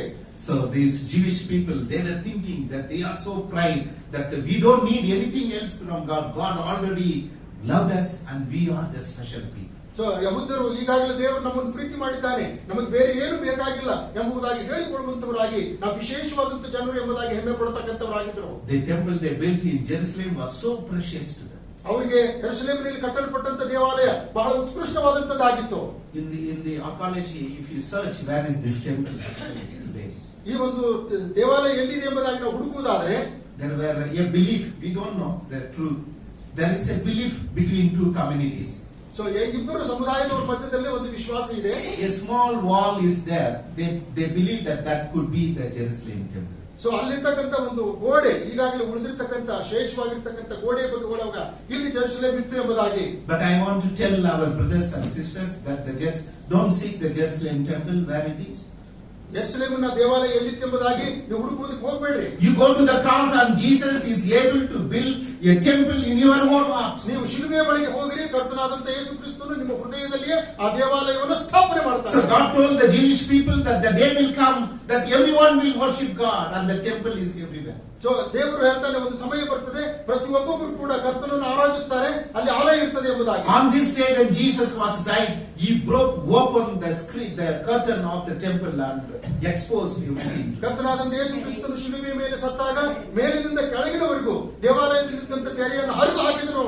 By doing that, He told you that to look at the holiness and the perfect will of God in your life. ಆ ಒಂದು ಕಾರ್ಯವನ್ನು ಮಾಡುವುದರ ಮೂಲಕವಾಗಿ ದೇವರ ಪರಿಪೂರ್ಣತೆಯನ್ನ, ದೇವರ ಒಂದು ಸಂಪೂರ್ಣತೆಯನ್ನ, ಪರಿಶುದ್ಧತೆಯನ್ನ ನೀವು ನೋಡಿ ಎಂಬುದಾಗಿ ತಿಳಿಸಿದರು. So today is the day of celebration for us. ಇವತ್ತಿನ ದಿವಸ ನಮ್ಮೆಲ್ಲರಿಗೂ ಸಂಭ್ರಮ ಪಡತಕ್ಕಂಥ ದಿವಸವಾಗಿದೆ. The cross is no longer a curse for us. ದೇವರ ಶಿಲುಬೆ ಇನ್ನು ಮುಂದೆ ನಮಗೆ ಶಾಪಗ್ರಸ್ತವಾದದ್ದಲ್ಲ. Cross is where at the victory of Jesus Christ. ಕರ್ತನಾದಂತ ಯೇಸು ಕ್ರಿಸ್ತನು ಜಯ ಹೊಂದಿದ್ದಕ್ಕೆ ಗುರುತಾಗಿರುವಂತಹ ಒಂದು ಶಿಲುಬೆಯಾಗಿದೆ. On this background, ಈ ಒಂದು ಹಿನ್ನೆಲೆಯಲ್ಲಿ let's think about a small message for the Good Friday today.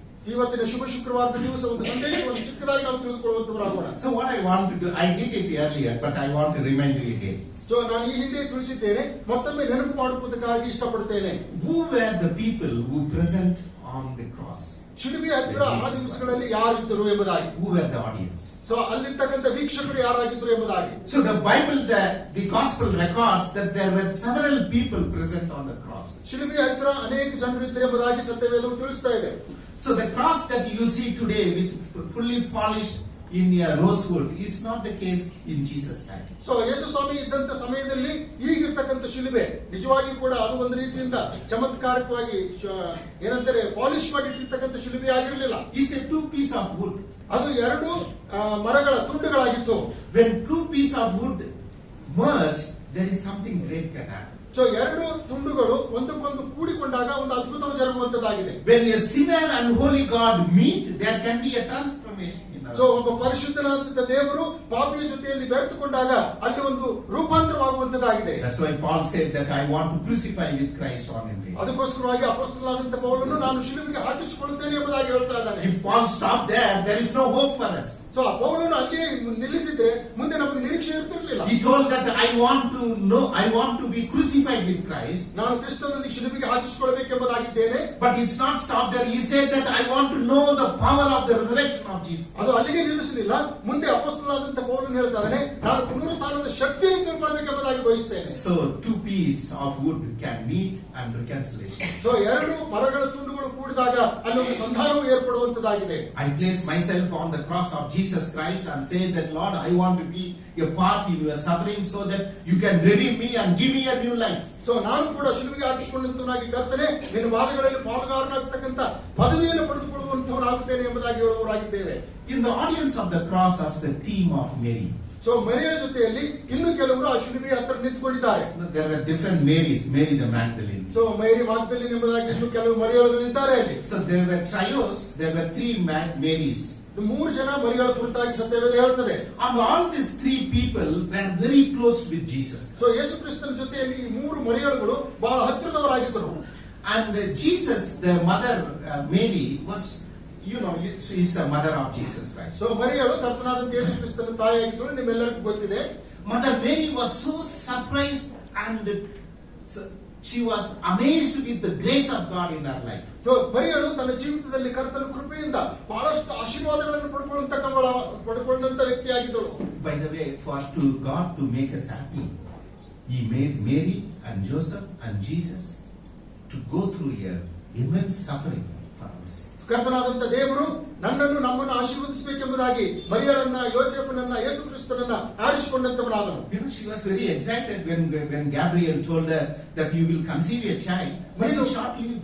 ನೀನು ಗರ್ಭವತಿಯಾಗಿ ಒಬ್ಬ ಮಗನನ್ನು ಹೆರುವಿ ಎಂಬುದಾಗಿ ದೇವದೂತ ಗಬ್ರಿಯೇಲನು ಮರಿಯಳಿಗೆ ಹೇಳಿದಾಗ ಬಹಳ ಆಶ್ಚರ್ಯಚಕಿತಳಾಗಿದ್ದಳು. So after that she was thinking that how I am going to expose this to the society I live and the family I belong. So ನಾನು ಯಾವ ರೀತಿಯಿಂದ ಈ ಗರ್ಭ ಧರಿಸಿಕೊಂಡಿರ್ತಕ್ಕಂಥ ಸಂಗತಿಯನ್ನ ಸಮಾಜಕ್ಕೂ ಮತ್ತು ನನ್ನ ಕುಟುಂಬದವರಿಗೆ ಹೇಳಬೇಕು ಎಂಬುದರ ಕುರಿತು ಆಲೋಚನೆ ಮಾಡುವಂತವಳು. Will this be a social shame? So ಅದು ಒಂದು ಸಾಮಾಜಿಕವಾದಂತಹ ಅವಮಾನವಾಗುವಂತದ್ದಾಗಿದೆ. If you think at the serious of the thing where God used Mary and Jesus and other people to make us comfortable and happy and loved, they sacrifice their life. So ಯಾವ ರೀತಿಯಿಂದ ದೇವರು ನಮ್ಮನ್ನು ಸಂತೃಪ್ತಿ ಪಡಿಸುವುದಕ್ಕೋಸ್ಕರವಾಗಿ ಮರಿಯಳನ್ನ, ಯೋಸೇಫನನ್ನ, ಯೇಸು ಕ್ರಿಸ್ತನನ್ನ ಆರಿಸಿಕೊಂಡನು ಎಂಬುವಂತದ್ದನ್ನು ನೋಡುವಾಗ ಆಶ್ಚರ್ಯವಾಗುವಂತದ್ದಾಗಿದೆ. It is like the parents sacrifice many things for them. So ಅನೇಕ ಸಂದರ್ಭಗಳಲ್ಲಿ ತಂದೆ ತಾಯಿಗಳು ಮಕ್ಕಳಿಗೋಸ್ಕರವಾಗಿ ಕೆಲವು ತ್ಯಾಗಗಳನ್ನು ಮಾಡಿಕೊಡುತ್ತಾರೆ. No mother will think when she was feeding a child that what if I go and animate?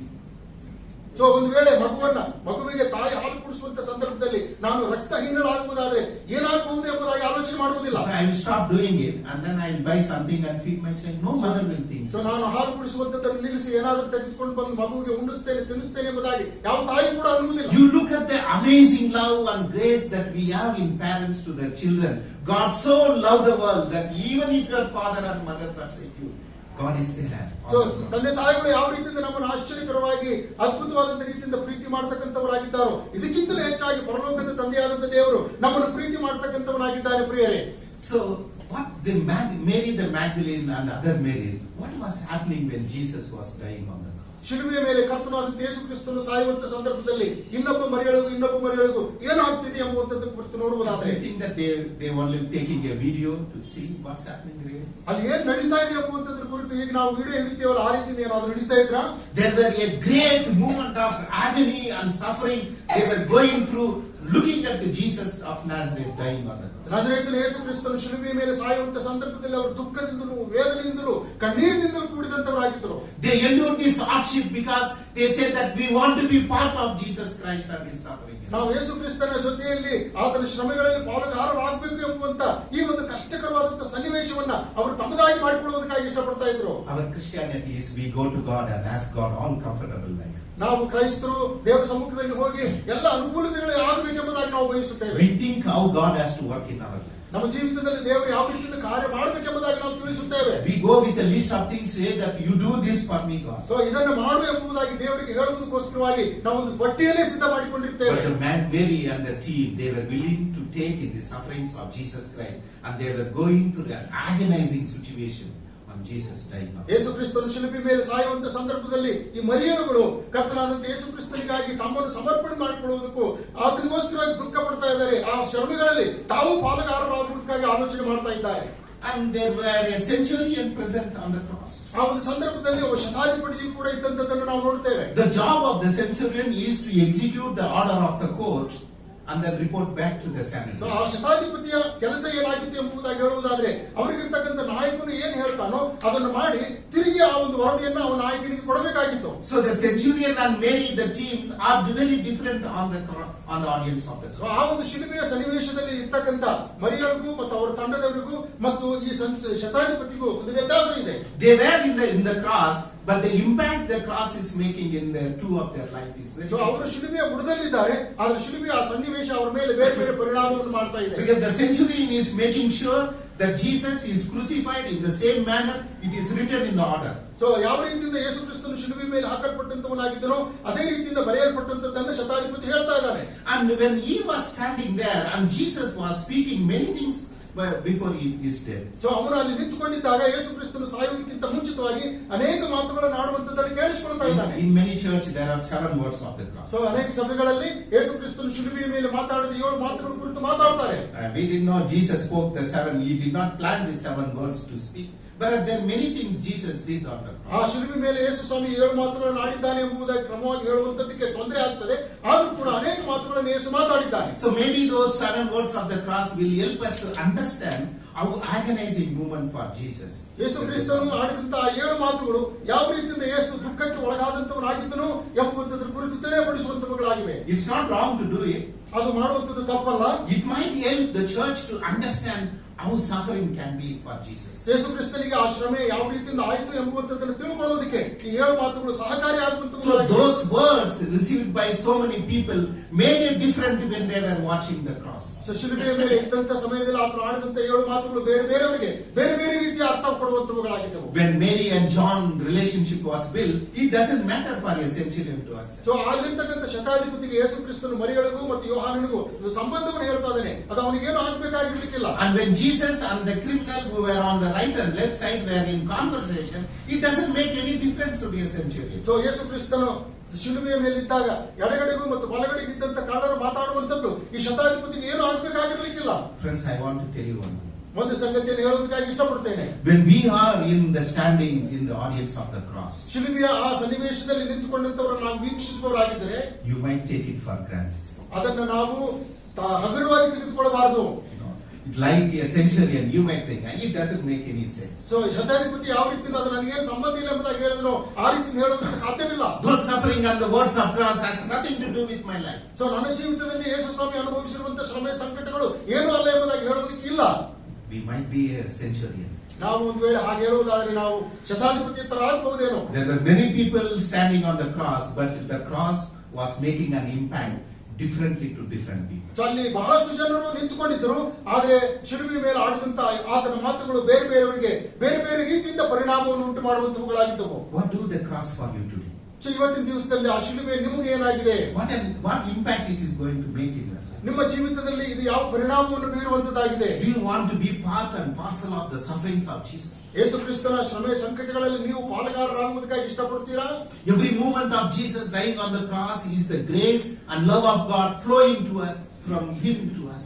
ಯಾವಾಗ ನಾವು ಶಿಲುಬೆಯ ಸನ್ನಿವೇಶವನ್ನು ನೋಡ್ತೇವೋ, ಯೇಸು ಕ್ರಿಸ್ತನು ಸಾಯುವಂತಹ ಸಂದರ್ಭವನ್ನು ನೋಡುತ್ತೇವೋ, ಯೇಸು ದೇವರ ಪ್ರೀತಿ ಕರುಣೆ ಕೃಪೆಗಳು ನಮ್ಮ ಮೇಲೆ ಸುರಿಯುವಂತದನ್ನು ನಾವು ನೋಡುತ್ತೇವೆ. We are taking it for granted. ಅದನ್ನು ನಾವು ಸುಲಭವಾಗಿ ತೆಗೆದುಕೊಳ್ಳಬಾರದು. Every moment of our life, we tell God that I want to be part of your suffering. ಪ್ರತಿ ಸಮಯದಲ್ಲಿಯೂ ಕೂಡ ನಾವು ದೇವರ ಮುಂದೆ ಹೇಳಬೇಕು, ನಾವು ಈ ಶ್ರಮೆ ಸಂಕಟಗಳಲ್ಲಿ ಪಾಲುಗಾರರಾಗುವುದಕ್ಕಾಗಿ ಇಷ್ಟಪಡುತ್ತೇವೆ ಎಂಬುದಾಗಿ.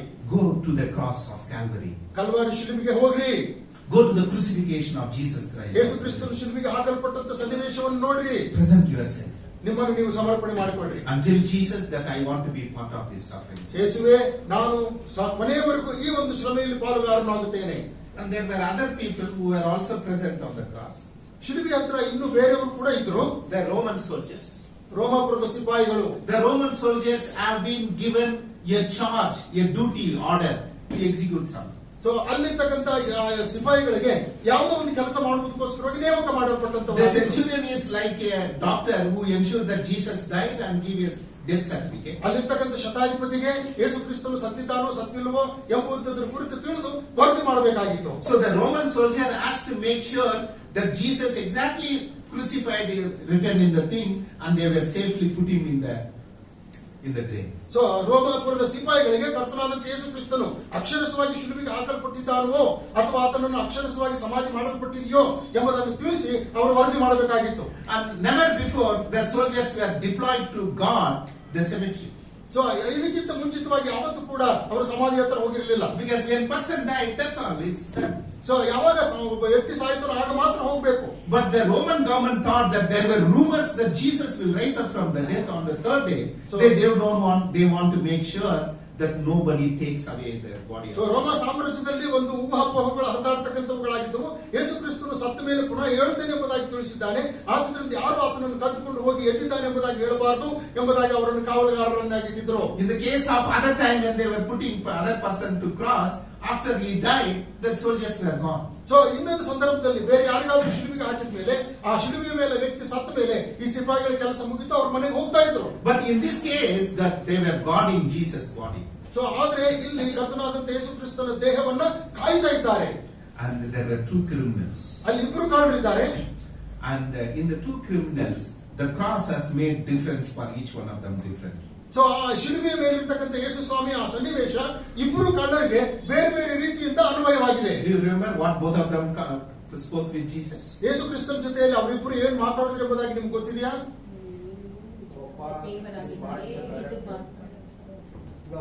ತಪ್ಪೇನು ಮಾಡಿಲ್ಲ.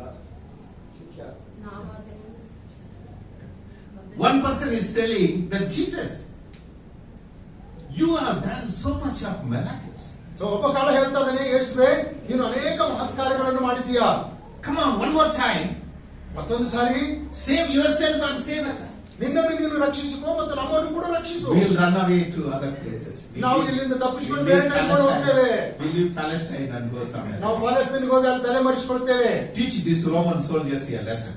ಇವರಿಗೆ ಈ ರೋಮ ಸಾಮ್ರಾಜ್ಯದವರಿಗೆ ಒಂದು ಪಾಠ ಕಲಿಸು ಎಂಬುದಾಗಿ. Because you prove your power. ಯಾಕಂದ್ರೆ ನೀನು ನಿನ್ನ ಶಕ್ತಿಯನ್ನು ಸಮರ್ಥಿಸಿಕೋ, ಋಣಪಡಿಸು. Tell them that your power is more than they are putting you on the cross. ಶಿಲುಬೆ ಮೇಲೆ ಹಾಕಲ್ಪಟ್ಟಂತವರಿಗಿಂತಲೂ ನಿನ್ನಲ್ಲಿರುವಂತಹ ಶಕ್ತಿ ಹೆಚ್ಚೆಂಬುದಾಗಿ ತೋರಿಸಿಕೋ ಎಂಬುದಾಗಿ ಹೇಳ್ತಾ ಇದ್ದಾರೆ. And then the next person, he was also present on the cross. ಇನ್ನೊಬ್ಬ ವ್ಯಕ್ತಿಯು ಕೂಡ ಶಿಲುಬೆ ಮೇಲೆ ನೇತಾಡ್ತಾ ಇದ್ದಾನೆ. What did he say? ಅವನೇನು ಹೇಳ್ತಾ ಇದ್ದಾನೆ?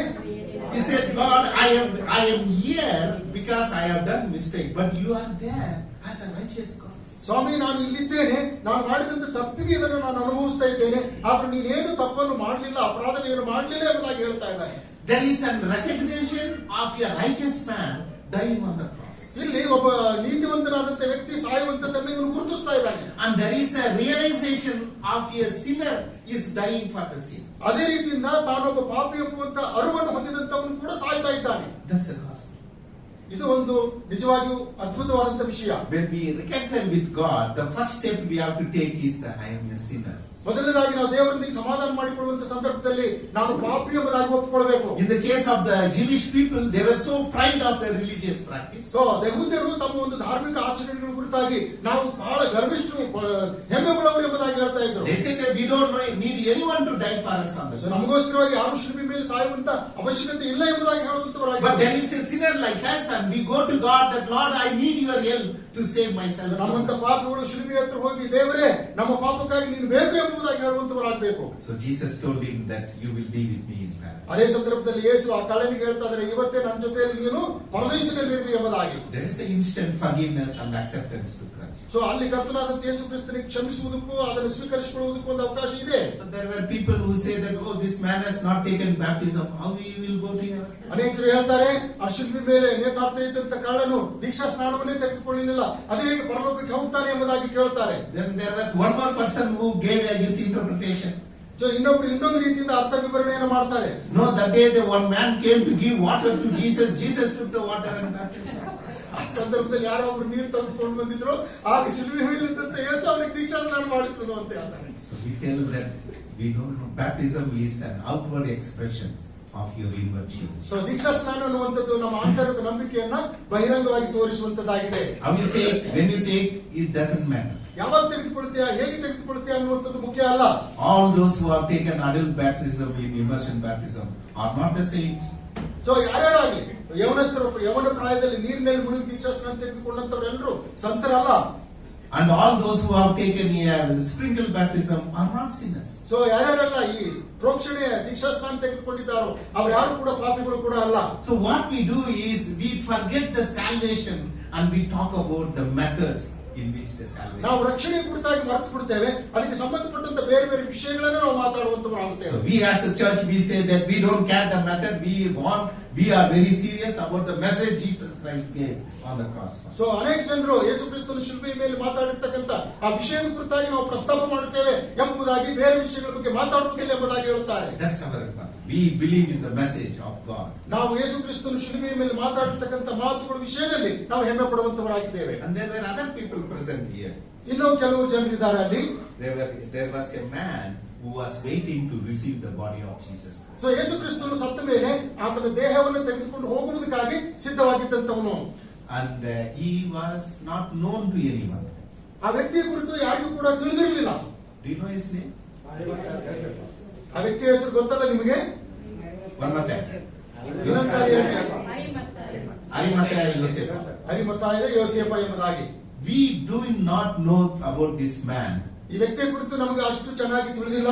We only know him at the cross. ಆದ್ರೆ ಆ ಶಿಲುಬೆಯ ಹತ್ತಿರ ಬಂದಾಗ ಮಾತ್ರ ಅವನ ಹೆಸರು He ಬರೆಯಲಾಗಿದೆ. was anxiously waiting to receive the body of Jesus Christ ಯೇಸು ಕ್ರಿಸ್ತನ ದೇಹವನ್ನು ತೆಗೆದುಕೊಂಡು ಹೋಗುವುದಕ್ಕೋಸ್ಕರವಾಗಿ ಕಾತುರದಿಂದ ಕಾದುಕೊಂಡಂತವನಾಗಿದ್ದನು. and to bury him. ಅದನ್ನ ಹೂಣಿಡುವುದಕ್ಕೋಸ್ಕರ. You know, according to the Indian law, a dead man has two rights. So ಸತ್ತಂತ ವ್ಯಕ್ತಿಯ ಕುರಿತು ಈ ಒಂದು ಭಾರತದ ಕಾನೂನು ಎರಡು ಸಂಗತಿಗಳನ್ನು, ಎರಡು ಹಕ್ಕುಗಳ ಬಗ್ಗೆ ಮಾತಾಡ್ತದೆ. Do you know? ಏನಂತ ಗೊತ್ತಾ? After you are dead, you have two rights. ಸತ್ತ ಮೇಲೆ ಎರಡು ಹಕ್ಕುಗಳಿವೆ ನಮಗೆ. One, the will that you write has to be exactly do in the same way you wrote. So ನೀವು ಬರೆದಿರ್ತಕ್ಕಂತ ಆ ಒಂದು ವಿಲ್ ಅದನ್ನ ನೀವು ಅದೇ ರೀತಿಯಿಂದ ನೆರವೇರಿಸಬೇಕು. No judge can change it. ಆ ನ್ಯಾಯಾಧೀಶರು ಕೂಡ ಅದನ್ನು ಬದಲಾಯಿಸುವುದಕ್ಕೆ ಸಾಧ್ಯವಿಲ್ಲ. The second rights you have is you are required to be decently buried.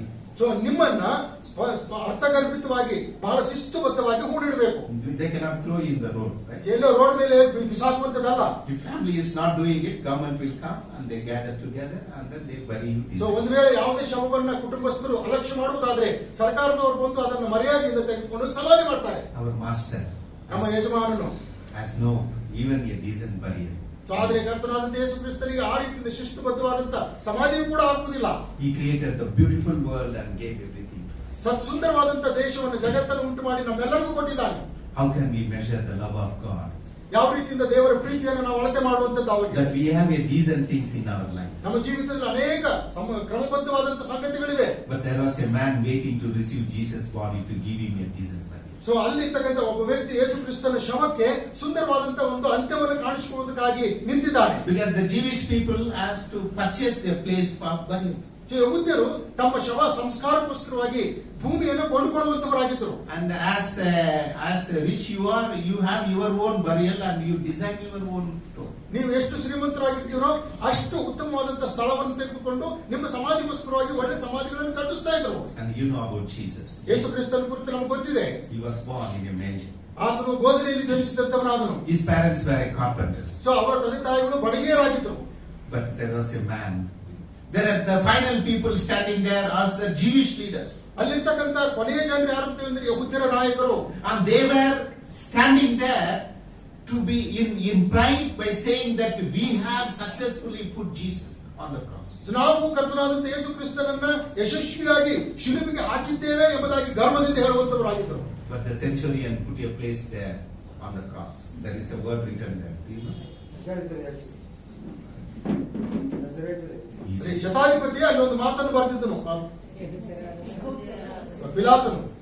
he is really the king of the Jewish people. ಯಹೂದ್ಯರ ಅರಸನು ಎಂಬುದಾಗಿ ಪಿಲಾತನು ಒಂದು ವಿಳಾಸವನ್ನು ಬರೆದು ಯೇಸು ಕ್ರಿಸ್ತನ ತಲೆ ಮೇಲೆ ಹಚ್ಚಿದನು. This is against the Roman government. You know? ಅದು ರೋಮ ಸಾಮ್ರಾಜ್ಯಕ್ಕೆ ವಿರುದ್ಧವಾಗಿರ್ತಕ್ಕಂತಹ ತತ್ವವಾಗಿತ್ತು. Only the Roman king and their sons are eligible to become the king of Jews. ರೋಮಾಪುರದಲ್ಲಿರ್ತಕ್ಕಂಥವ್ರು ಮಾತ್ರ ರೋಮಾಪುರದ ಅರಸರು ಸಮರ್ಥರು ಆಗುವುದಕ್ಕೆ ಸಾಧ್ಯತೆ ಇತ್ತು. So there is a change of attitude under the cross. ಆ ಒಂದು ಶಿಲುಬೆಯ ಬುಡದಲ್ಲಿ ಸಂಪೂರ್ಣವಾದಂತ ಬದಲಾಗಿರ್ತಕ್ಕಂಥ ದೃಶ್ಯಗಳನ್ನು ನೋಡ್ತೇವೆ. On which side, on which category you are on the side of the cross today?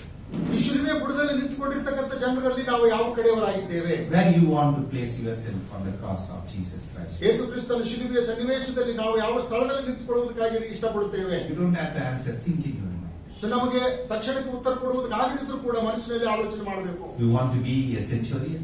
ನಾವು ಶತಾಧಿಪತಿ ಆಗುವುದಕ್ಕಾಗಿ ಬಯಸುತ್ತೇವೋ? You want to be a criminal who recognize that I am a sinner, I need Jesus Christ to go to heaven? ನಾನು ಪಾಪಿಯಾಗಿದ್ದೇನೆ, ನನಗೆ ಯೇಸು ಬೇಕು, ಪರಲೋಕಕ್ಕೆ ಹೋಗುವುದಕ್ಕಾಗಿ ಆತನ ಅವಶ್ಯ ಎಂಬುದಾಗಿ ಹೇಳುವಂತ ಕಳ್ಳನಂತೆ ಇದ್ದೇವೋ? Or you want to be the Mary and the team that agonizing and going through the sufferings of Jesus?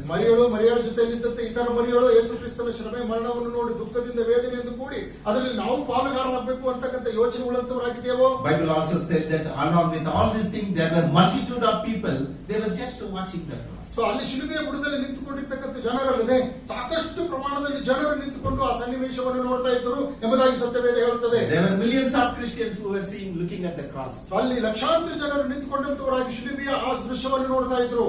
Every week we come and look at the cross, say a word of prayer saying that Lord, I want to be crucified with you on the cross. ಪ್ರತಿ ಸಾರಿ ಕೂಡ ನಾವು ಆರಾಧನೆಗೆ ಬರುವಾಗ ಶಿಲುಬೆಯನ್ನು ನೋಡುವಂತವರಾಗಿ ಒಂದು ಮಾತನ್ನು ಹೇಳೋಣ, ಕರ್ತನೇ ನಾನು ಶಿಲುಬೆಗೆ ಹಾಕಿಸಿಕೊಳ್ಳುತ್ತೇನೆ ಎಂಬುದಾಗಿ. Lord, your cross is the victory of my death for my sin and victory to our life. ಕರ್ತನೇ ಶಿಲುಬೆಯು ನನ್ನ ಪಾಪಕ್ಕೋಸ್ಕರವಾಗಿ ಅದು ಜಯವನ್ನು ಕೊಟ್ಟಿರ್ತಕ್ಕಂಥ ಸಂಕೇತವಾಗಿದೆ, ನನಗೆ ಜಯದ ಆಶೀರ್ವಾದ ಇದೆ. One more time, I want to remind you the 7 words he spoke on the cross. ಶಿಲುಬೆಯ ಮೇಲೆ ಆತನು ಮಾತಾಡಿದಂತ 7 ಮಾತುಗಳನ್ನು ಮತ್ತೊಮ್ಮೆ ನೆನಪು ಮಾಡುವುದಕ್ಕಾಗಿ ಇಷ್ಟಪಡುತ್ತೇನೆ. You like? ಇಷ್ಟಪಡ್ತೀರಾ? Number 1, Father, forgive them for they do not know what they are doing. ತಂದೆಯೇ ಅವರನ್ನು ಕ್ಷಮಿಸು, ತಾವು ಏನು ಮಾಡ್ತೀವಿ ಎಂಬುದಾಗಿ ತಿಳಿಯರು ಎಂಬುದಾಗಿ. Can we say it together? ನಾವೆಲ್ಲರೂ ಕೂಡ ಹೇಳೋಣವಾ? ಹರಿಯರು. The second word of the cross is, truly I say to you today, you will be with me in paradise. ಶಿಲುಬೆಯ ಮೇಲೆ ಮಾತಾಡಿದಂತ 2ನೇ ಮಾತು, ನಿಜವಾಗಿಯೂ ನಿನಗೆ ಹೇಳುತ್ತೇನೆ, ಈ ಹೊತ್ತೇ ನನ್ನ ಸಂಗಡ ಪರದೇಶದಲ್ಲಿರುವೆ. And the third thing is, women, behold your son, and John, behold your mother. So 3ನೇ ಮಾತು, ಕರ್ತನಾದಂತ ಯೇಸು ಕ್ರಿಸ್ತನು ತನ್ನ ತಾಯಿಗೆ ಹೇಳ್ತಾ ಇದ್ದಾನೆ, ಇಗೋ ನಿನ್ನ ಮಗನು ಎಂಬುದಾಗಿ ಯೋಹಾನನಿಗೂ, ಮತ್ತು ಯೋಹಾನನಿಗೆ ಹೇಳ್ತಾ ಇದ್ದಾನೆ, ಇಗೋ ನಿನ್ನ ತಾಯಿ ಎಂಬುದಾಗಿ. And the 4th word on the cross is, my God and my God, why have you forsaken me? 4ನೇ ಮಾತು, ನನ್ನ ದೇವರೇ ಯಾಕೆ ನನ್ನನ್ನು ಕೈ ಬಿಟ್ಟಿದ್ದಿ ಎಂಬುದಾಗಿ. Tell happily and nicely. ನಿಜವಾಗಿ ಸಂತೋಷದಿಂದ ಹೇಳಿ, ನನ್ನ ದೇವರೇ ಯಾಕೆ ನನ್ನನ್ನು ಕೈ ಬಿಟ್ಟಿದ್ದಿ. The 5th word on the cross is, I thirst. So 5ನೇ ಮಾತು, ನನಗೆ ನೀರಡಿಕೆಯಾಗಿದೆ ಎಂಬುದಾಗಿ. The 6th word is, it is finished. So 6ನೇ ಮಾತು, ತೀರಿತು ಎಂಬುದಾಗಿ. The 7th word on the cross is, Father, into your hand I commend my spirit. So 7ನೇ ಮಾತು, ತಂದೆಯೇ ನನ್ನ ಆತ್ಮವನ್ನು ನಿನ್ನ ಕೈಯಲ್ಲಿ ಒಪ್ಪಿಸಿಕೊಡುತ್ತೇನೆ ಎಂಬುದಾಗಿ. Do you all remember this? ಈ 7 ಮಾತುಗಳನ್ನು ನೆನಪಿನಲ್ಲಿವೆಯಾ? But before you go back home today, I want to give 4 lessons for the cross. ಶಿಲುಬೆ, ನೀವು ಮನೆಗೆ ಹೋಗುವುದಕ್ಕಿಂತ ಮುಂಚಿತವಾಗಿ ಶಿಲುಬೆಯ ಕುರಿತು 4 ಮಾತುಗಳನ್ನ ನಿಮಗೆ ತಿಳಿಸುವುದಕ್ಕಾಗಿ ಬಯಸುತ್ತೇನೆ. The love has power to forgive. So ನಾವು ಇನ್ನೊಬ್ಬರನ್ನ ಕ್ಷಮಿಸುವಂತ ಪ್ರೀತಿಯನ್ನು ಹೊಂದಿದಂತವರಾಗಿರ್ಬೇಕು. The second is, love as a sacrifice. So ನಾವು ತ್ಯಾಗ ಮಾಡಿಕೊಳ್ಳುವಷ್ಟು ಪ್ರೀತಿಯನ್ನು ಹೊಂದಿದಂತವರಾಗಿರ್ಬೇಕು. The third is, cross is an everlasting compassion. So ಈ ಶಿಲುಬೆ ಅನ್ನತಕ್ಕಂಥದ್ದು ಎಂದಿಗೂ ತೀರದಂತ ಒಂದು ಸಮಾಧಾನ ಅಥವಾ ಒಂದು ಕರುಣೆಯ ಒಂದು ಸಾಂತ್ವನದ ಸಂಕೇತವಾಗಿದೆ. The cross is the victory over death and life over death. So ಶಿಲುಬೆ ಪಾಪದ ಮೇಲೆಯೂ ಕೂಡ ಮತ್ತು ಮೃತ್ಯುವಿನ ಮೇಲೆಯೂ ಕೂಡ ಜಯವನ್ನು ಹೊಂದಿರತಕ್ಕಂಥ ಸಂಕೇತವಾಗಿದೆ. For us, cross is not a shame, but it's a symbol of victory. So ನಮಗೆ ಶಿಲುಬೆ ಅಂತಕ್ಕಂಥದ್ದು ಅದು ಹುಚ್ಚುತನದಲ್ಲ ಅಥವಾ ಅಜ್ಞಾನದಲ್ಲ, ಅದು ನಮಗೆ ಸಮಾಧಾನದ ವಿಷಯವಾಗಿದೆ. So let's go from here thanksgiving to the Lord for dying for us. ನಮಗೋಸ್ಕರವಾಗಿ ಸತ್ತಂತ ಕರ್ತನಿಗೆ ನಾವು ಕೃತಜ್ಞತೆಗಳನ್ನು ಸಲ್ಲಿಸುವಂತವರಾಗಿ ಈ ಸ್ಥಳದಿಂದ ಹೊರಟು ಹೋಗೋಣ. For others, cross may be a shameful thing. For us, cross is the place of ಬೇರೆಯವರಿಗೆ victory and ಶಿಲುಬೆಯ love. ವಿಷಯವಾದ ಮಾತು ಹುಚ್ಚುತನದ ಮಾತಾಗಿರುವುದು, ಆದರೆ ನಮಗಾದರೂ ದೇವರ ಶಕ್ತಿಯಾಗಿದೆ.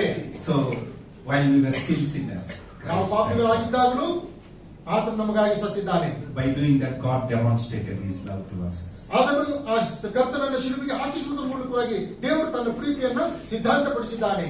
May the Lord bless each one. ದೇವರು ನಮ್ಮೆಲ್ಲರನ್ನು ಆಶೀರ್ವದಿಸಲಿ.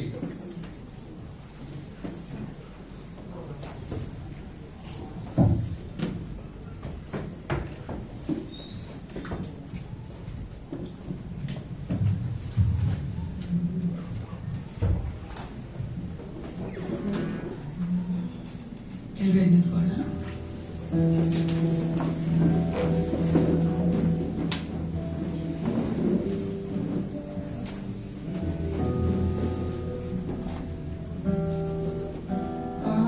ಘೋರ ಶಿಲುಬೆಯಲ್ಲಿ ನನಗಾಗಿ ಜಜ್ಜಲ್ಪಟ್ಟೆ, ನನಗಾಗಿ ಜಜ್ಜಲ್ಪಟ್ಟು ಪ್ರಾಣ ನೀಡಿದೆ.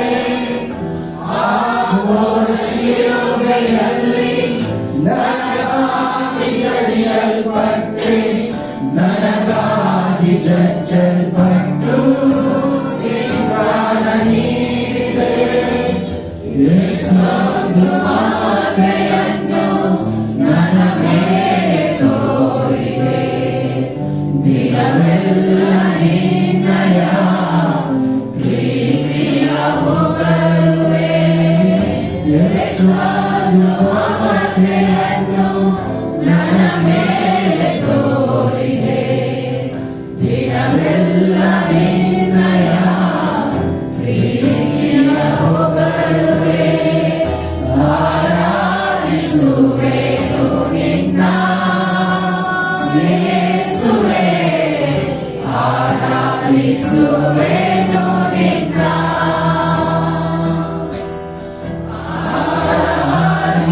ಆರಾಧಿಸುವೆನು ನಿನ್ನ ಯೇಸುವೇ,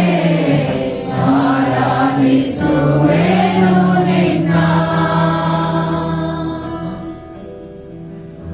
ಹೌದು ಪ್ರಿಯರೇ, ಯೇಸು ಕ್ರಿಸ್ತ ನಮಗಾಗಿ ಜೀವ ಕೊಟ್ಟಿದ್ದನ್ನ ನಾವು ಆತನ ದಾಸರ ಮೂಲಕವಾಗಿ ಕೇಳಿಸಿಕೊಂಡಿದ್ದೇವೆ. ನಾವು ಶಿಲುಬೆಯನ್ನು ನೋಡುವಾಗ ಸಂತೋಷವುಳ್ಳವರಾಗಿ ನಾನು ಆ ಶಿಲುಬೆಯಲ್ಲಿ ಜಡಿಯಲ್ಪಡಬೇಕು, ನಾನು ಎಂಬ ಆ ಒಂದು ಸೆಲ್ಫ್ ನಾವು ಜಡಿಯಲ್ಪಡಬೇಕು. ಅದಕ್ಕಾಗಿ ನಾವು ಪ್ರಾರ್ಥನೆ ಮಾಡಿಕೊಳ್ಬೇಕಾಗಿದೆ. ನಮ್ಮ ಮೊದಲ ಡಾಕ್ಟರ್ ಜೇಕಬ್ ಫ್ರಾನ್ಸ್ ಅವರು ಮುಂದೆ ಬಂದು ಕೊನೆಯ ಪ್ರಾರ್ಥನೆ ಮಾಡಿ ಆಶೀರ್ವಾದ ಕೊಡಬೇಕು ಕೇಳ್ಕೊಳ್ತೀವಿ.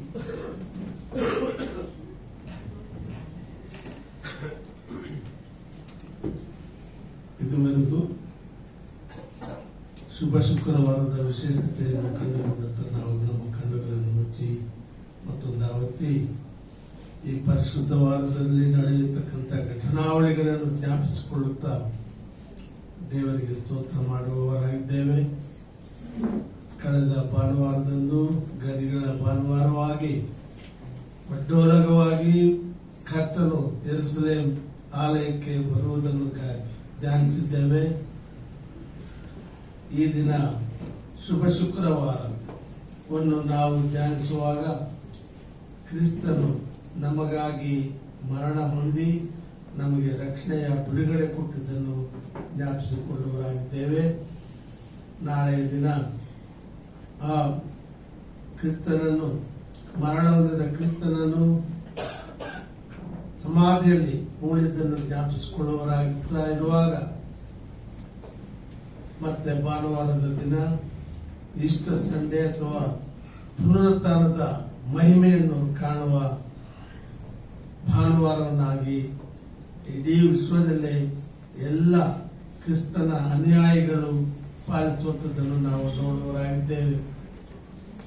ಇಂತಹ ಒಂದು ಸಮಯದಲ್ಲಿ ಕರ್ತನು ಈ ನಮ್ಮ ಮಾನವ ಜೀವಿತದ ಬಿಡುಗಡೆ, ಮಾನವ ಜೀವಿತದ ಮುಕ್ತಿ ಮತ್ತು ಸಂಕೋಲೆಗಳ ಬಿಡುಗಡೆಯಿಂದ ಮಾಡಿದ ವಾರವು ನಮ್ಮೆಲ್ಲರಿಗೂ ಅತಿಶಯವಾಗಿದೆ ಎಂಬುದನ್ನು ನೆನೆಸಿಕೊಂಡವರಾಗಿ ದೇವರಿಗೆ ಸ್ತೋತ್ರ ಮಾಡೋಣ. ಅಂದು ಕ್ರಿಸ್ತನು ಜನಿಸದಿದ್ದರೆ ಲೋಕಕ್ಕೆ ರಕ್ಷಣೆ ಇಲ್ಲ. ಅಂದು ಯೇಸು ಕ್ರಿಸ್ತನು ಶಿಲುಬೆಯಲ್ಲಿ ಮರಣ ಹೊಂದಿಲ್ಲದಿದ್ದರೆ ನಮಗೆ ರಕ್ಷಣೆ ಇಲ್ಲ ಎಂಬುದನ್ನು ಕಂಡುಕೊಂಡಂತ ನಾವು ಎಷ್ಟೋ ಧನ್ಯರಾಗಿದ್ದೇವೆ. ಲೋಕದಲ್ಲಿರೋ ಅನೇಕ ಮಂದಿ ಈ ರಕ್ಷಣೆಯ ಬೆಳಕನ್ನು ಕಾಣದೇ ಇರುವಾಗ ಕರ್ತನಾದರೂ ನಮ್ಮನ್ನು ಆರಿಸಿಕೊಂಡು ಈಗಿನ ಆತನ ಸಮ್ಮುಖದಲ್ಲಿ ಕೂಡಿ ಬಂದವನಾಗಿದ್ದಾನೆ. ಅದಕ್ಕೋಸ್ಕರವೇ ಆತನ ಶಿಲುಬೆಯ ಸಂದೇಶವನ್ನು ಹೊತ್ತ ನಾವು ನಮ್ಮ ಜೀವಿತದಲ್ಲಿ ಇದನ್ನು ಅನುಕರಣೆ ಮಾಡಲಿಕ್ಕಾಗುವ ಹಾಗೆ ಪರಿಶುದ್ಧಾತ್ಮನು ತಾನು ನಮ್ಮನ್ನು ನಡೆಸಲಿ. ಯೇಸು ಸ್ವಾಮಿ ತೋರಿಸಿಕೊಟ್ಟ ಮುಕ್ತಿಯ ಮಾರ್ಗವನ್ನು ನಾವು ಹೊಂದಿಕೊಳ್ಳುವ ಹಾಗೆ ನಮ್ಮಲ್ಲಿ ನಾವು ಸಮರ್ಪಿಸುವ ಹಾಗೆ ದೇವರು ನಮ್ಮನ್ನು ಆಶೀರ್ವದಿಸಲಿ ಎಂಬುದಾಗಿ ನಮ್ಮನ್ನು ಒಪ್ಪಿಸಿಕೊಡುತ್ತಾ ಪ್ರಾರ್ಥಿಸೋಣ. ಪರಿಶುದ್ಧನಾದ ದೇವರೇ, ನಿನ್ನ ಯೋಜನೆ ಅದೆಷ್ಟು ಮಹತ್ವ, ನಿನ್ನ ಮಾರ್ಗ ಅದೆಷ್ಟು ಶ್ರೇಷ್ಠ. ಇಂತಹ ಒಂದು ಉತ್ತಮವಾದ ಬಿಡುಗಡೆಯ ನಿನ್ನ ಸ್ವಕೀಯ ಜನರಾಗಿ ನಮ್ಮನ್ನು ಮಾರ್ಪಟ್ಟ ಈ ಸನ್ನಿವೇಶವು ಅದೆಷ್ಟು ಸಂತೋಷ ಸ್ವಾಮಿ. ಪ್ರಭು, ಈ ಸಮಯದಲ್ಲಿ ನಮ್ಮನ್ನು ನಿಮಗೆ ಸಮರ್ಪಿಸುತ್ತೇವೆ. ಯಾವ ಉದ್ದೇಶಕ್ಕಾಗಿ ನೀನು ಮರಣ ಹೊಂದಿ ನಮ್ಮ ಪಾಪಗಳನ್ನು ಅಳಿಸಿದೆಯೋ ಆ ಉದ್ದೇಶ ನೆರವೇರುವಾಗಿ ನಮ್ಮಲ್ಲಿ ಹೊಸ ಕ್ರಿಯೆ ಪ್ರಾರಂಭವಾಗಬೇಕೆಂಬುದಾಗಿ ಪ್ರಾರ್ಥನೆ ಮಾಡಿಕೊಳ್ತೇವೆ. ಇಂದು ನಾವು ಲೋಕಕ್ಕೆ ಎದುರಾಗಿ ನಿಂತಿರುವ ಸಮಯದಲ್ಲಿ ನೀನೇ ನಮ್ಮನ್ನೆಲ್ಲರನ್ನು ಬೆಳಕಾಗಿ ನಿಲ್ಲುತ್ತಾ ಕಾಯ್ದು ಕಾಪಾಡುತ್ತಾ ನಾವು ಈ ಲೋಕದಲ್ಲಿ ಹುಟ್ಟಿ ಬೆಳೆದು ಸಾರ್ಥಕ ಮಾಡಬೇಕಾದ ಕಾರ್ಯಗಳನ್ನು ನಿನ್ನ ಶಿಲುಬೆಯಲ್ಲಿ ಮುಗಿಸಿದ ಹಾಗೆ ನಾವು ಕೂಡ ನಮ್ಮ ವಿಶ್ವಾಸ ಜೀವಿತದಲ್ಲಿ ಮುಗಿಸಿಕೊಡುವ ಹಾಗೆ ನಮ್ಮೆಲ್ಲರನ್ನು ಆಶೀರ್ವದಿಸಿ ನಡೆಸಿಕೊಡ್ಬೇಕೆಂಬುದಾಗಿ ಪ್ರಭು ಯೇಸು ಕ್ರಿಸ್ತ ನಾಮದಲ್ಲಿ ಅತಿ ವಿನಯವಾಗಿ ಬೇಡಿಕೊಳ್ತೇವೆ. ಪ್ರೀತಿಯುಳ್ಳ ತಂದೆ, ನನ್ನ ಮನವೇ ಸ್ವೀಕರಿಸಲಿ. ನನ್ನ ಮನವೇ ಅಮ್ಮನ ಕೊಂಡ ನಮ್ಮ ಕರ್ತರಾದ ಯೇಸು ಕ್ರಿಸ್ತರ ಕೃಪೆಯು, ತಂದೆಯಾದ ದೇವರ ಪ್ರೀತಿಯು, ಪವಿತ್ರಾತ್ಮನ ಅನ್ಯೋನ್ಯತ ಸಹವಾಸವು ಇಂದಿಗೂ ಎಂದಿಗೂ ಸದಾ ಕಾಲ ನಮ್ಮೆಲ್ಲರೂ ಸ್ಥಿರವಾಗಿ ನೆಲೆಗೊಂಡಿರಲಿ ಸ್ವಾಮಿ. Hallelujah, hallelujah, hallelujah.